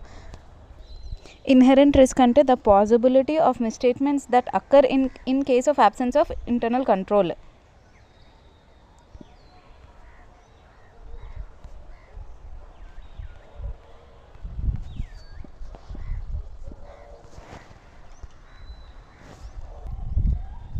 సో ఇన్హరెంట్ రిస్క్లో ఏంటంటే possibility that misstatements would occur in the absence of the internal control. అదేంటి ఇన్హెరెంట్ రిస్క్. ఇప్పుడు కంట్రోల్ రిస్క్లు ఏంటంటే డీసీపీ ఏంటంటే ఇంటర్నల్ కంట్రోల్ సిస్టమ్స్ ఉన్నా సరే అది కరెక్ట్గా డిటెక్ట్ చేయలేకపోతుంది, కరెక్ట్ చేయలేకపోతుంది, ప్రివెంట్ చేయలేకపోతుంది. డీసీపీ చేయలేకపోతుంది ఇన్హెరెంట్లో కాదు, కంట్రోల్లో. ఇంకా థర్డ్ టైప్ ఆఫ్ రిస్క్ ఏంటంటే detection risk. Audit procedure will not detect the misstatement. So next ఏంటంటే ఎక్స్పర్ట్ ఒపీనియన్ తీసుకున్నప్పుడు ఏంటంటే ఎక్స్పర్ట్ ఒపీనియన్ తీసుకున్నప్పుడు ఎంతో కొంత ఇన్ఫ్లుయెన్స్ అవుతాం కదా, మన డెసిషన్ ఏదైనా మారుతుందా లేదా, మారకపోతే ఓకే, మారితే మాత్రం అది కంపల్సరీగా మెన్షన్ చేయాలి రిపోర్ట్లో, ఎందుకు మారుతుంది, ఎందుకు మారుస్తున్నా అన్నట్టు. అప్పుడు రిఫర్ చేస్తాం కదా ఇలా ఆడిట్ వర్క్ అదే ఎక్స్పర్ట్ తీసుకున్నామని చెప్పేసి, అది తీసుకున్నంత మాత్రాన రెస్పాన్సిబిలిటీ విల్ నాట్ డిక్రీజ్. ఇప్పుడు ఆడిట్ ఎవిడెన్స్ అంటే ఏంటి?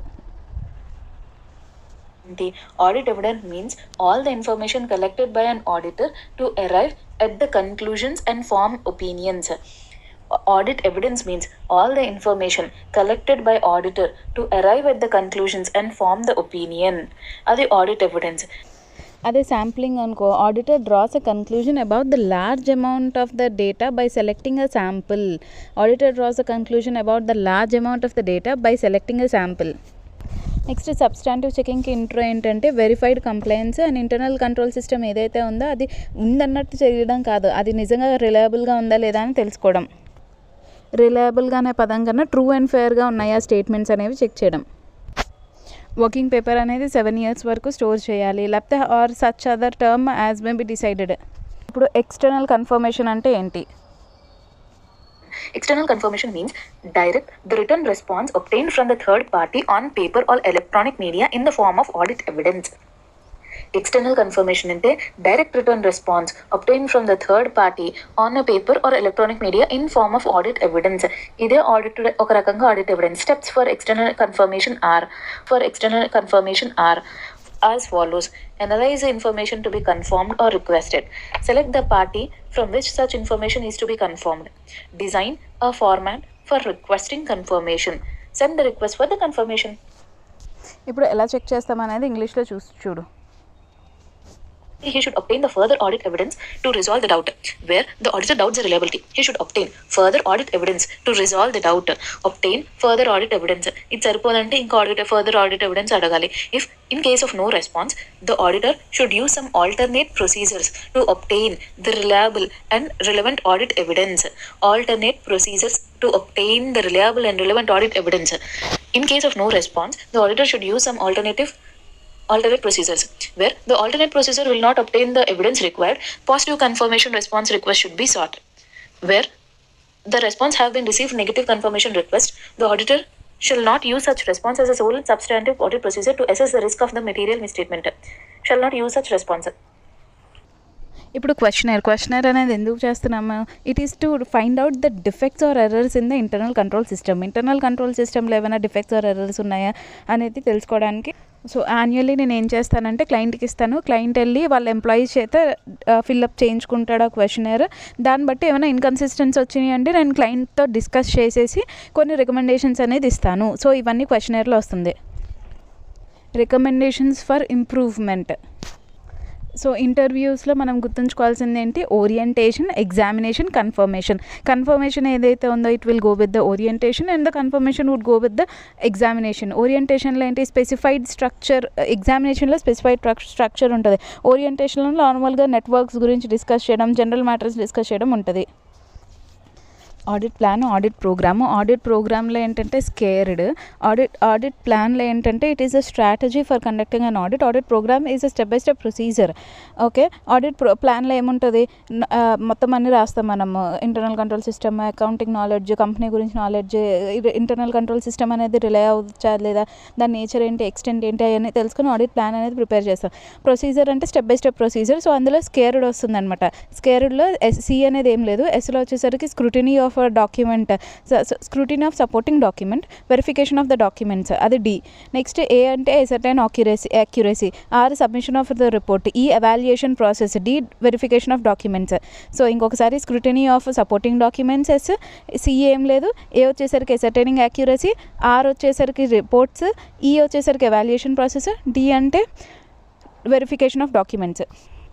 నెక్స్ట్ మాస్టర్ చెక్ లిస్ట్లో ఏంటంటే ఈ 5 కలిపితేనే మాస్టర్ చెక్ లిస్ట్ అవుతుంది. సో ఆ 5 ఏంటి, ఎంటిటీ ఆపరేషన్స్ గురించి తెలుసుకోవడం. నెక్స్ట్ మాస్టర్ చెక్ లిస్ట్లో simple internal control process, financial and non financial information, legal, regulatory framework, ఇంకొకటి ఏంటంటే shareholders, matter of share holders and public interest. ఇది ఒకటే కొత్తగా వస్తుంది. First entity operation and organisation గురించి తెలుసుకుంటాము. నెక్స్ట్ దాన్ని review of control environment, internal control systems ఎలా ఉన్నాయో తెలుసుకుంటాము. Legal framework, legal and regulatory framework, అదొక సెట్ అయితే financial and non financial information. So ఇలా 4 కామన్ సెట్ అయిపోయింది. 5th వన్ గుర్తుంచుకోవాల్సింది ఏంటంటే matter of share holders interest and public interest. So entity of operations and ఎన్వైర్న్మెంట్లో ఏంటంటే ఆపరేషన్స్ గురించి, company గురించి, కంపెనీకి ఏమైనా సబ్సిడరీ హోల్డింగ్ అవన్నీ ఉన్నాయా లేదా, director, related party director, so MOA ఉందా లేదా, ఆబ్జెక్టివిటీ ఏంటి. ఫస్ట్ ఎంఓఏలో పాయింట్స్ రాసేయచ్చు, డైరెక్టర్ గురించి పాయింట్స్ రాసేయచ్చు, రిలేటెడ్ పార్టీ ట్రాన్సాక్షన్ ఏమైనా ఉందా, ప్రీవియస్ ఆడిట్ అబ్జర్వేషన్స్ ఏమైనా ఉందా, అది ఎంటిటీ అండ్ ఆపరేషన్స్ గురించి first. Next non financial and financial అనగానే ఫైనాన్షియల్ అంటే డబ్బులు, audit report, directors report, board report ఇలా రాస్తాము. నెక్స్ట్ నాన్ ఫైనాన్షియల్ ఇన్ఫర్మేషన్ అంటే మనకు తెలిసిందే, SS1లో చదివినవి అన్నీ రాయొచ్చు. నెక్స్ట్ లీగల్ అండ్ రెగ్యులేటరీ రిక్వైర్మెంట్లో శ్రీ learn to jog. Next review of control environment and matter of share holder and public interest. అందులో తెలిసిందే CSR small share holders, public deposits ఏమైనా తీసుకున్నామా లేదా అట్లా అన్నట్టు. ఎసెన్షియల్స్ ఆఫ్ వర్కింగ్ పేపర్లో క్రెప్స్, ఎసెన్షియల్స్ కీ కన్సైజ్ ఉండాలి, ప్లానింగ్ టు కంక్లూజన్ వరకు ఏం అవసరమో అదే ఉండాలి. సో ఎసెన్షియల్ ఎలిమెంట్స్ ఉండాలి, ప్లానింగ్ టు కంక్లూజన్, ఎవిడెన్సెస్ అనేది ఎలా గ్యాదర్ చేశారు, స్టాండర్డ్స్ ఫాలో అవుతుందా లేదా, accounting standards. So standard working పేపర్లో ఏముంటుందంటే general file, work paper file, future audit consideration. General file, work paper file, future audit consideration, అది standard working పేపర్లో. టైప్స్ ఆఫ్ వర్కింగ్ పేపర్ వచ్చేసరికి 2, current audit file, permanent audit file. So bearing the affairs of the company దగ్గరికి వచ్చేసరికి పిక్ ఆఫ్ జామ్లో అంటే changes in the licence, permission of business, alteration in incorporation documents. C వచ్చేసరికి capacity expansion, ఇంకోటి అంటే capital structure. Joint venture, substantial asset ఏదైనా సేల్ అవుతున్నా, డిస్పోజ్ అవుతున్నా. వచ్చేసరికి మేనేజ్మెంట్ చేంజ్. సో ఇప్పుడు పర్మనెంట్ ఆడిట్ ఫైల్కి, కరెంట్ ఆడిట్ ఫైల్కి డిఫరెన్స్. ఫస్ట్ అయితే అన్నిటికన్నా first memorandum of association, articles of association, certificate, COI commencement of business, registration documents ఏవైతే ఉన్నాయో అవన్నీ, register office related, register office అనగానే HSA, ఏవైతే all the departments, sub divisions అంటే holding, subsidiary, associate companies, history of an organisation గురించి మొత్తం రాసేస్తాము. Statutory documents అంటే మీకు గుర్తుంది, RBI ఏమైనా సర్క్యులర్స్ రిలీజ్ చేస్తే అలాంటి డాక్యుమెంట్స్ స్టాట్యూటరీ డాక్యుమెంట్స్ అంటారు. ఇంకొకసారి పర్మనెంట్ ఆడిట్ ఫైల్ ఏంటి, MOA, COI, COB ఇవి వస్తాయి. ఫస్ట్ రిజిస్టర్ ఆఫీస్ యొక్క అడ్రసెస్ వస్తాయి. ఆఫీస్ అనగానే ఇంకా holding, subsidiary, list of all HSA, holding, subsidiary, associates, history మొత్తం, outline history of an organisation గురించి తెలుసుకుంటాం అన్నమాట. ఇవే కాకుండా స్టాక్ బ్రోకర్, బ్యాంకర్స్ వీళ్ళందరి గురించి కూడా తెలుసుకుంటాము. అది పర్మనెంట్ ఆడిట్ ఫైల్. ఇప్పుడు current audit file. Current audit file ఎలా గుర్తుంచుకుందాం, ఏదైనా పార్సల్ రాగానే నాకు కరెంట్ తగిలినట్టు హ్యాపీగా అనిపిస్తుంది అన్నమాట. సో పార్సల్స్ ఏమొచ్చింది, planning, programme, appointment letter, engagement letter అనేది అది ఆడిటర్ అపాయింట్ అవుతాడు కదా, ఆడిటర్ బేస్ మీద ఉంటుంది కదా. So audit engagement letter. ఇప్పుడు కరెంట్ ఇయర్ యొక్క సెక్రటేరియల్ రికార్డ్స్, కరెంట్ ఇయర్ యొక్క ఆడిట్ రిపోర్ట్స్, కరెంట్ ఇయర్ కొంచెం ప్రీవియస్ ఇయర్, ఈ 2 ఇయర్ కూడా చూసుకోవచ్చు. Review points, audit review points ఇవి చెక్ చేసుకుంటాం అనమాట. Parcel C. సరే ఇప్పుడు ఆడిటర్ అని చెప్పేసాను. ఈ ఆడిటర్ ఏంటంటే extracts of board meeting. C ఏంటంటే communication with the management team. Extracts of the board meeting. Parcel. So working paper దగ్గరికి వచ్చేసరికి మనం ఏం చెక్ చేస్తామంటే ఫస్ట్ వర్కింగ్ పేపర్ ఏదైతే ఉందో అది గైడ్లైన్స్ ఫాలో అవుతుందా లేదా, నా ఆడిట్ ప్రోగ్రామ్ కాదు, ఫస్ట్ ప్లాన్ ఏదైతే ఉందో, ఈ ఆడిట్ ప్రోగ్రామ్ ఏదైతే ఉందో అది మేజర్ ఆబ్జెక్టివిటీతో మ్యాచ్ అవుతుందా లేదా. సో ఏంటంటే documenting, reviewing, first determining whether the compliance with the working paper guidelines, reviewing the audit programme that outlines the major objectivity of the audit. Programme ఏదైతే ఉందో అవుట్లైన్ ఆఫ్ ద ఆడిట్ అనేది ఆబ్జెక్టివిటీతో meet అవుతుందా లేదా అనేది check చేస్తాము. Programme తర్వాత ఏంటి, procedures. ప్రతి ప్రొసీజర్స్ అన్నీ కంప్లీట్ అయినాయా, ఈ వర్కింగ్ పేపర్స్ ఏదైతే ఉందో ద ప్రొసీజర్స్ని సపోర్ట్ చేస్తుందా లేదా అన్నట్టు చెక్ చేస్తాము. So reviewing the audit procedures and the reference to working papers to ensure the working paper support the procedures. Reviewing whether the working paper supports the procedures, audit procedures, and all the audit procedures have been complied. Procedure follow అయ్యాక findings వస్తాయి కదా, findings ఏదైతే వచ్చిందో మేనేజ్మెంట్తో మనం comply చేసామా, అన్నీ discuss చేసామా లేదా అనేది documenting the review notes. So ఒపీనియన్లో ఏంటంటే మనం qualified opinion, unqualified opinion, clean opinion ఇవ్వాలి అంటే రెండు కంప్లైన్సెస్కి రిలేటెడ్గా ఉంది, ఒకటి ఇన్ఫర్మేషన్కి రిలేటెడ్గా ఉంది. సో కంప్లైంట్స్కి రిలేటెడ్ ఏంటి, ద కంపెనీ మొత్తం ఏదైతే ఉందో is in compliance with the law అన్నట్టు చెప్పడం కంపెనీ మొత్తం. నెక్స్ట్ రికార్డ్స్ ఏదైతే ఉందో those are free from misstatement and is in compliance with the reporting framework law అనేది చూస్తాము. సో ఇలా రెండు కంప్లైంట్స్ రిలేటెడ్ అయిపోయింది. నెక్స్ట్ ఇన్ఫర్మేషన్ ఏదైతే, ఇప్పుడు information related to the affairs of the company are in accordance with the reporting framework అన్నట్టు చెప్పడం. So ఇలా 3 పాయింట్స్ ఏవైతే ఉన్నాయో, 2 కంప్లైంట్స్ మీద, ఒకటి ఇన్ఫర్మేషన్ మీద. కంప్లైంట్స్ మీద ఏంటి, కంపెనీ కంప్లైంట్స్ అవుతుందా లేదా అన్నట్టు. రికార్డ్స్ ఏదైతే ఉన్నాయో free from misstatement and complaints అవుతుంది అన్నట్టు. థర్డ్ వన్ వచ్చేసరికి information of affairs of the company reporting ఫ్రేమ్వర్క్తో ఉంది అన్నట్టు చెప్తాము. దీని ఆపోజిటే unmodified opinion.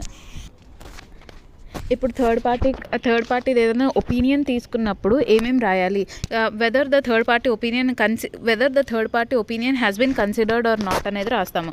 Next third party opinion ఎవరు ఇచ్చారన్నట్టు, కన్సిడర్డ్ ద ఇండిపెండెంట్ అండ్ ఇప్పుడు the auditor should indicate the fact that a third party opinion has been used and the circumstances which indicate the need to obtain such opinion. The auditor should indicate the fact that the third party opinion has been used and the circumstances which indicate a need to obtain such opinion. The auditor should clearly indicate if the third party opinion is provided by the auditee, evaru provide chesarannattu. The auditor should consider the important findings and observations of the third party and the auditor should, if necessary feasible, carry out additional tests to check the reliability of the third party opinion. So ఈ 4 అనేది third party opinion తీసుకున్నప్పుడు check చేయాలి. ఇంకొకసారి ఏంటంటే the auditor should indicate the facts that the third party opinion has been used and the circumstances which indicate a third party opinion must be obtained. The auditor should clearly indicate if the third party opinion is provided by an auditee. The auditor should consider the important findings and observations of the third party. The auditor should, if necessary, check the feasibility or do additional tests to check the reliability of the third party opinion. ఇప్పుడు materiality ఎక్కడెక్కడ, first evidence, second effect of material misstatement and reporting results. So 3 పర్పస్లో first ఏంటి, ఎప్పుడు audit evidence అప్పుడు. Next effect of material misstatement, ఏదైనా material misstatement ఎంతవరకు effect తీసుకొస్తుంది అన్నప్పుడు. థర్డ్ ఆడిట్ రిపోర్ట్ అప్పుడు, కంక్లూజన్ అప్పుడు. సో 4 ఇంప్లిమెంట్ చేస్తాను. Complete, objectivity, timeliness, contradictory.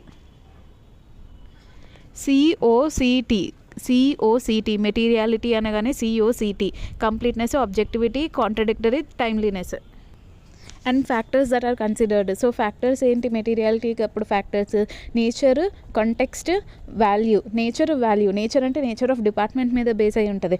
Value, amount.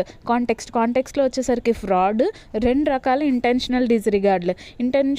Intention behind the non compliance and intentional disregard for furnishing the information to the auditor కానీ, intentional disregard to the government అన్నట్టు కానీ. ఇక్కడ మెటీరియాలిటీలో time దగ్గరకు వచ్చేసరికి other to the engagement letter. ఇప్పుడు contradictory ప్రాసెస్లో ఏంటి, ఫ్యాక్ట్స్ మధ్యన ఏమైనా కాంట్రడిక్షన్ అయిందనుకో అప్పుడు థర్డ్ పార్టీ ఒపీనియన్ అనేది నేను తీసుకుంటాను. Judgment of the previous audit or re-evaluation ఏదైనా అయితే. Next advocacy, if the auditor becomes advocate to the ఆడిటీ in any situations. Next F, familiarity. Personality and the qualities of the directors are being over-influenced. అలా నాకు చాలా నచ్చేస్తుంటే familiarity. Rafi, self interest, నాకే interest వచ్చింది ఫైనాన్షియల్గా, నేను డబ్బులు తీసుకుంటున్నాను, లేకపోతే నా ఇండిపెండెన్స్ పైన ఇంట్రెస్ట్ వస్తుంది. Fear of losing work in an auditee, మంచి రిలయన్స్ కంపెనీలో అయితే నేను ఆఫీస్ థ్రెట్.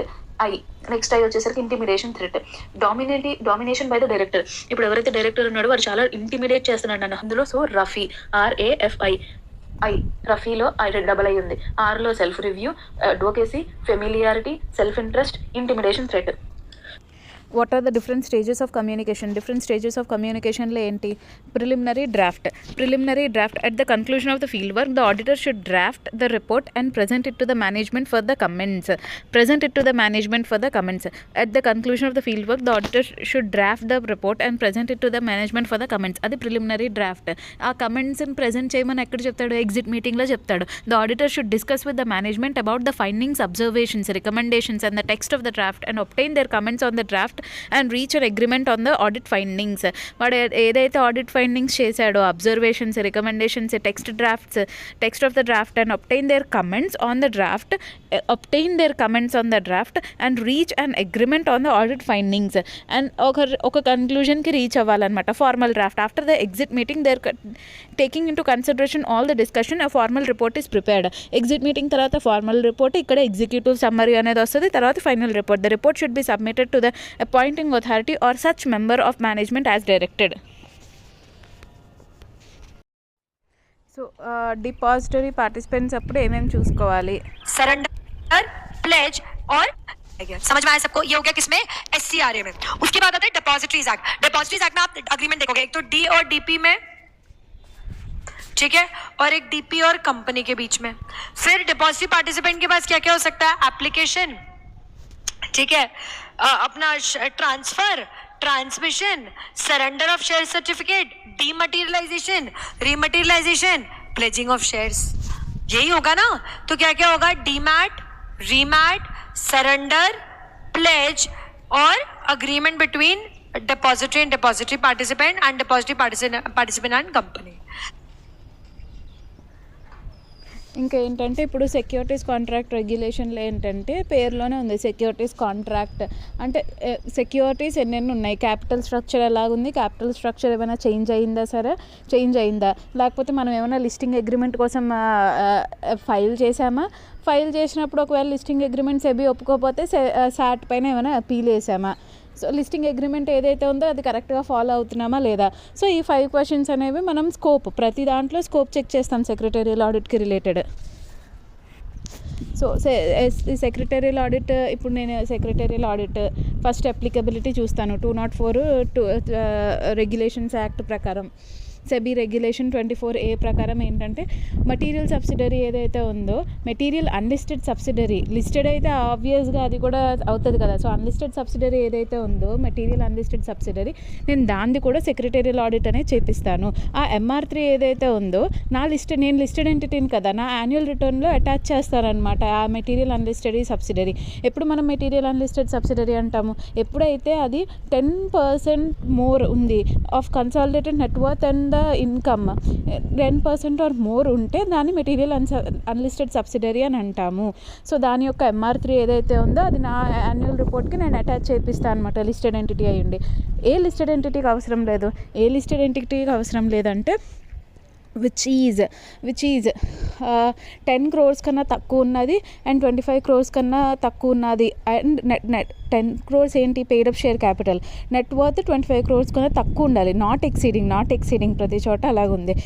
లేకపోతే ఏ లిస్టెడ్ ఎంటిటీ అయితే SMEలో లిస్ట్ అయ్యింది, ఏ లిస్టెడ్ ఎంటిటీ యొక్క సెక్యూరిటీస్ SME స్టాక్ ఎక్స్చేంజ్లో లిస్టెడ్ అయ్యి ఉంటే ఈ రెండిటిపైన రెగ్యులేషన్ 24A అనేది అప్లికబుల్ కాదు. అంటే listed entity, material unlisted subsidiary MR3 చేయించాలనేది ఇంపార్టెంట్ కాదు. నెక్స్ట్, నేను సెక్రటేరియల్ ఆడిట్ కింద అపాయింట్ అయ్యాను. ఇప్పుడు సెక్రటేరియల్ ఆడిట్ కింద అపాయింట్ అయినప్పుడు ఏంటి, ఎవరెవరికి లాభం? పింగో అంటే బెనిఫిట్స్ ఎవరెవరికి? ప్రమోటర్ ఎప్పటి నుంచో ట్రై చేస్తూ ఉంటాడనమాట. అదే చిన్నప్పటి నుంచి పెంచిన బిడ్డను ఎవరైతే ఉన్నారో మరి వాడిని జాగ్రత్తగా చూసుకుంటున్నారా లేదా చూసుకోవాలి కదా. డైరెక్టర్లు సరిగ్గా చూసుకుంటున్నారా లేదా అనేది ఓకే, సెక్రటేరియల్ ఆడిట్ చేయడం వల్ల హమయ్య చూసుకుంటున్నారా అనేది అర్థమవుతుంది ప్రమోటర్కి. పిన్గోలో ఏంటి? ఐలో ఇన్వెస్టర్స్ డబ్బులు సేఫ్గా ఉన్నాయా లేదా అని చెప్పేసి వాళ్ళకి అర్థమవుతుంది. అండ్ నాన్ ఎగ్జిక్యూటివ్ డైరెక్టర్స్ వాళ్ళేమో అప్పుడప్పుడు వచ్చి చూస్తూ ఉంటారు, కానీ అప్పుడప్పుడు వచ్చి చూస్తున్నందుకు కరెక్ట్గా జరుగుతున్నాయా లేదా, రూల్స్ అండ్ రెగ్యులేషన్స్లో ఫాలో అవుతుందా లేదా అని చెప్పేసి జీ గవర్నమెంట్కి రూల్స్ అండ్ రెగ్యులేషన్స్ ఫాలో అవుతున్నాయా. అదర్ స్టేక్ హోల్డర్స్, బ్యాంక్కి, ఫైనాన్షియల్ ఇన్స్టిట్యూషన్స్కి, కస్టమర్స్కి, వీళ్ళందరికీ అదర్ స్టేక్ హోల్డర్స్, వాళ్ళ బెనిఫిట్ వాళ్ళవి. సో ఆబ్వియస్గా ఆడిట్ ప్రాసెస్ అనేది ఎలాగవుతుంది? ఫస్ట్ నన్ను అపాయింట్ చేసుకుంటారు. నేను అపాయింట్ అయ్యే ముందు నా ప్రీవియస్ ఇన్కంబెంట్ ఆడిటర్ కూడా నేను పంపుతాను. తర్వాత మీటింగ్ జరుగుతుంది. మీటింగ్ జరిగాక నేను సైన్ చేస్తాను. సైన్ చేసినప్పుడు ఏంటి, సైన్ చేశాక ప్లాన్ ప్రిపేర్ చేస్తాను, ఇంటర్వ్యూస్ టెస్టింగ్ అవన్నీ చేసి ఎగ్జిక్యూషన్ ఆడిట్ ఎగ్జిక్యూట్ చేశాక ఒక ప్రిలిమినరీ రిపోర్ట్ ప్రిపేర్ చేస్తాను.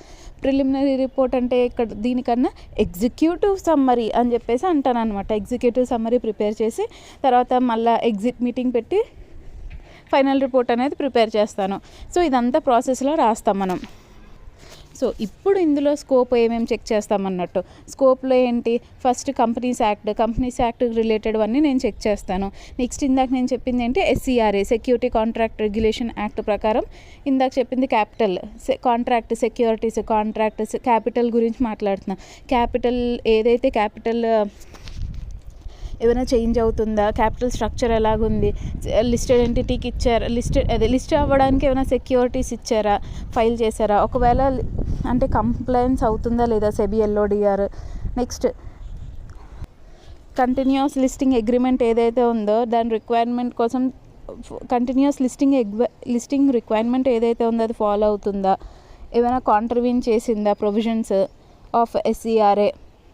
అలాగా అప్లికేషన్ ఫైల్ చేసామో ఒకవేళ స్టాక్ ఎక్స్చేంజ్ ఏదైనా ఒప్పుకోలేదనుకో దానికి రిలేటెడ్ ఏమైనా అపీల్ ఫైల్ చేసామా SAT దగ్గర, దాని స్టేటస్ ఏంటి. సో ఇవన్నీ ఉంటాయి అన్నమాట SCRAలో. ఇప్పుడు డిపాజిటరీ పార్టిసిపెంట్ అంటే ఏముంటుంది అందులో, ఇప్పుడు ఫెమా గురించి समझ में आया इसको कैसे याद रखना है. उसके बाद आता है फेमा में तो आप सारी वो वाली चीजें याद कर लो, करंट अकाउंट ट्रांजैक्शन और कैपिटल अकाउंट ट्रांजैक्शन, फिर remittances, FDI, ODI, ECB, FCCB, है ना. उसके बाद establishment of branch office by a person resident outside India in India, establishment of licensing office, ठीक है. फिर establishment of foreign LLP, foreign venture capital investment, है ना. ये सब अपन ने पढ़े. या फिर इंडियन और फॉरेन कंपनी का कोई फॉरेन कोलैबोरेशन पढ़ा ना, ड्राफ्टिंग में फॉरेन कोलैबोरेशन, ठीक है. या फिर कोई फॉरेन कंट्रीब्यूशन आ रहा है तो ये सब किस में आ जाएंगे, फेमा में. समझ में आया कि सबको. बहुत बढ़े आगे. अब हम आते हैं सीधे बोर्ड कॉम्पोजिशन पे, ठीक है. 5वां स्कोप. मुझे फटाफट से बताओ कौन कौन से टाइप ऑफ डायरेक्टर्स होते हैं, एग्जीक्यूटिव, नॉन एग्जीक्यूटिव और independent, nominee, women director, alternate director, additional director, small share director, है ना. तो ये सब का अपॉइंटमेंट चेक करोगे.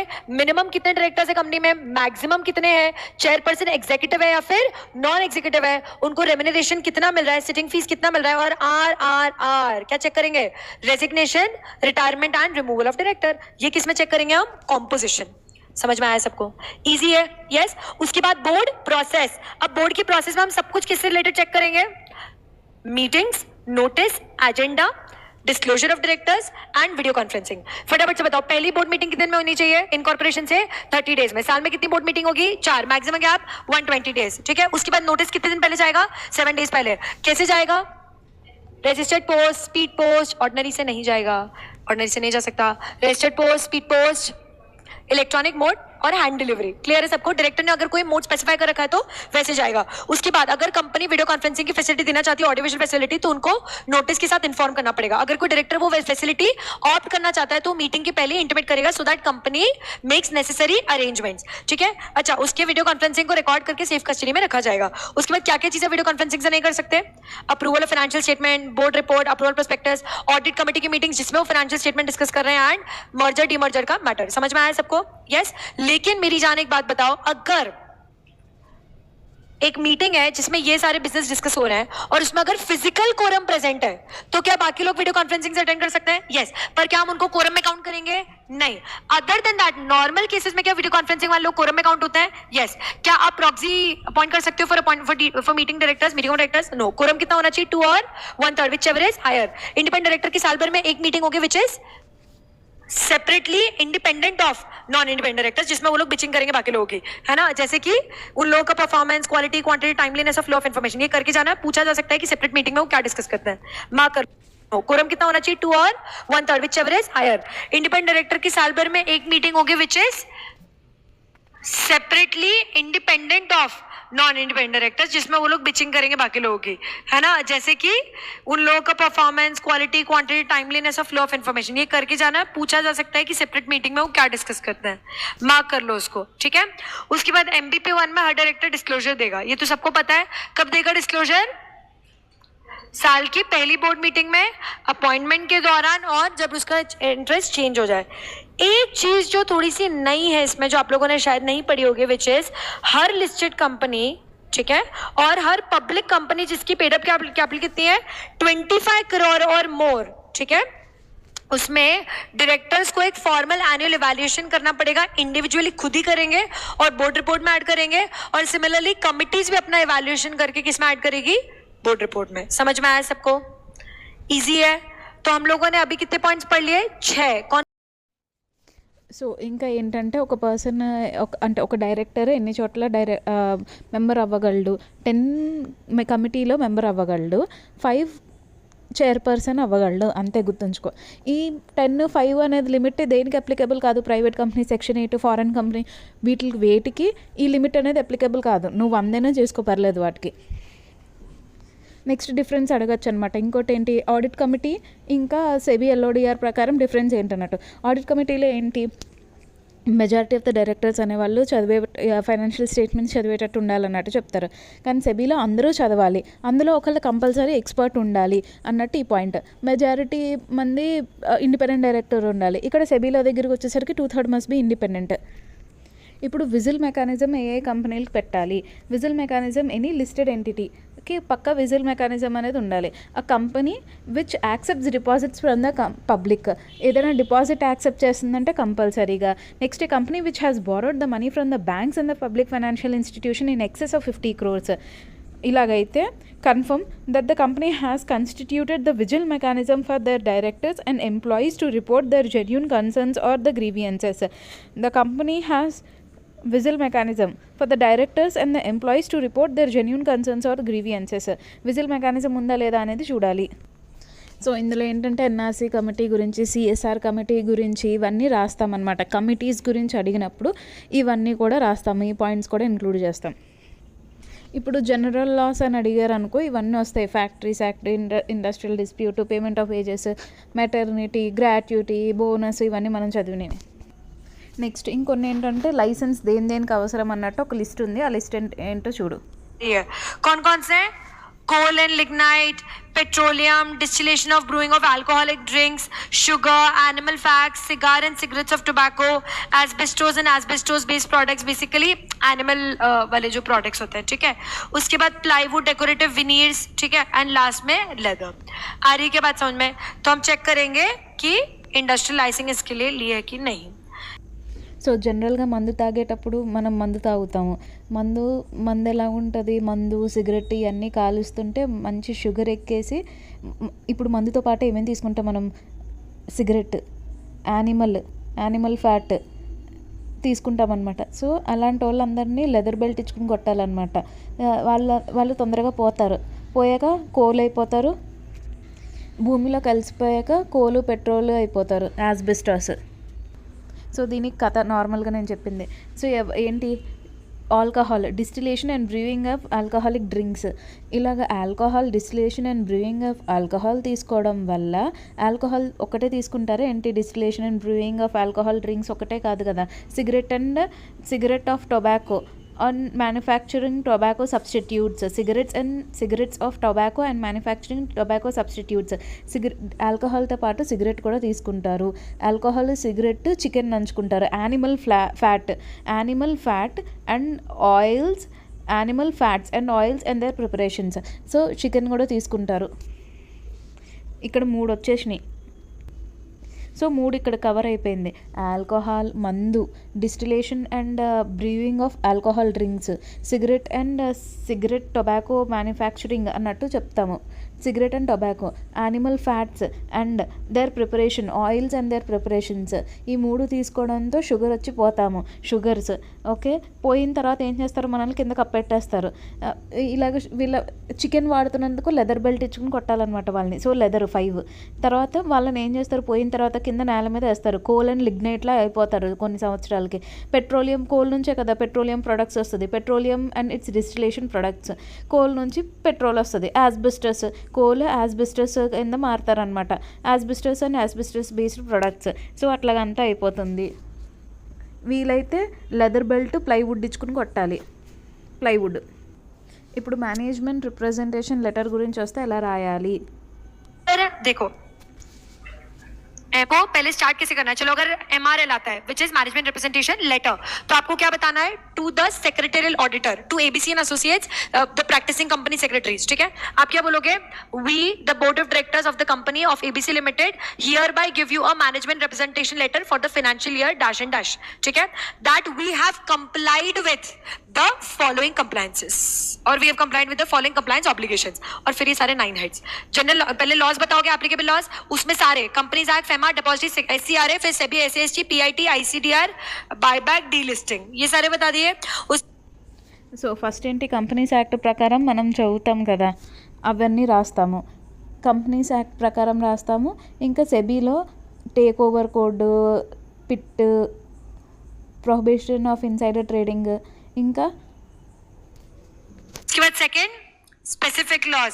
We are company, so basically आप ये बता सकते हो that there is no specific law other than the above mention law which is applicable on the company. ठीक है, ये बता सकते हो, और अगर कोई है तो वो बता देना.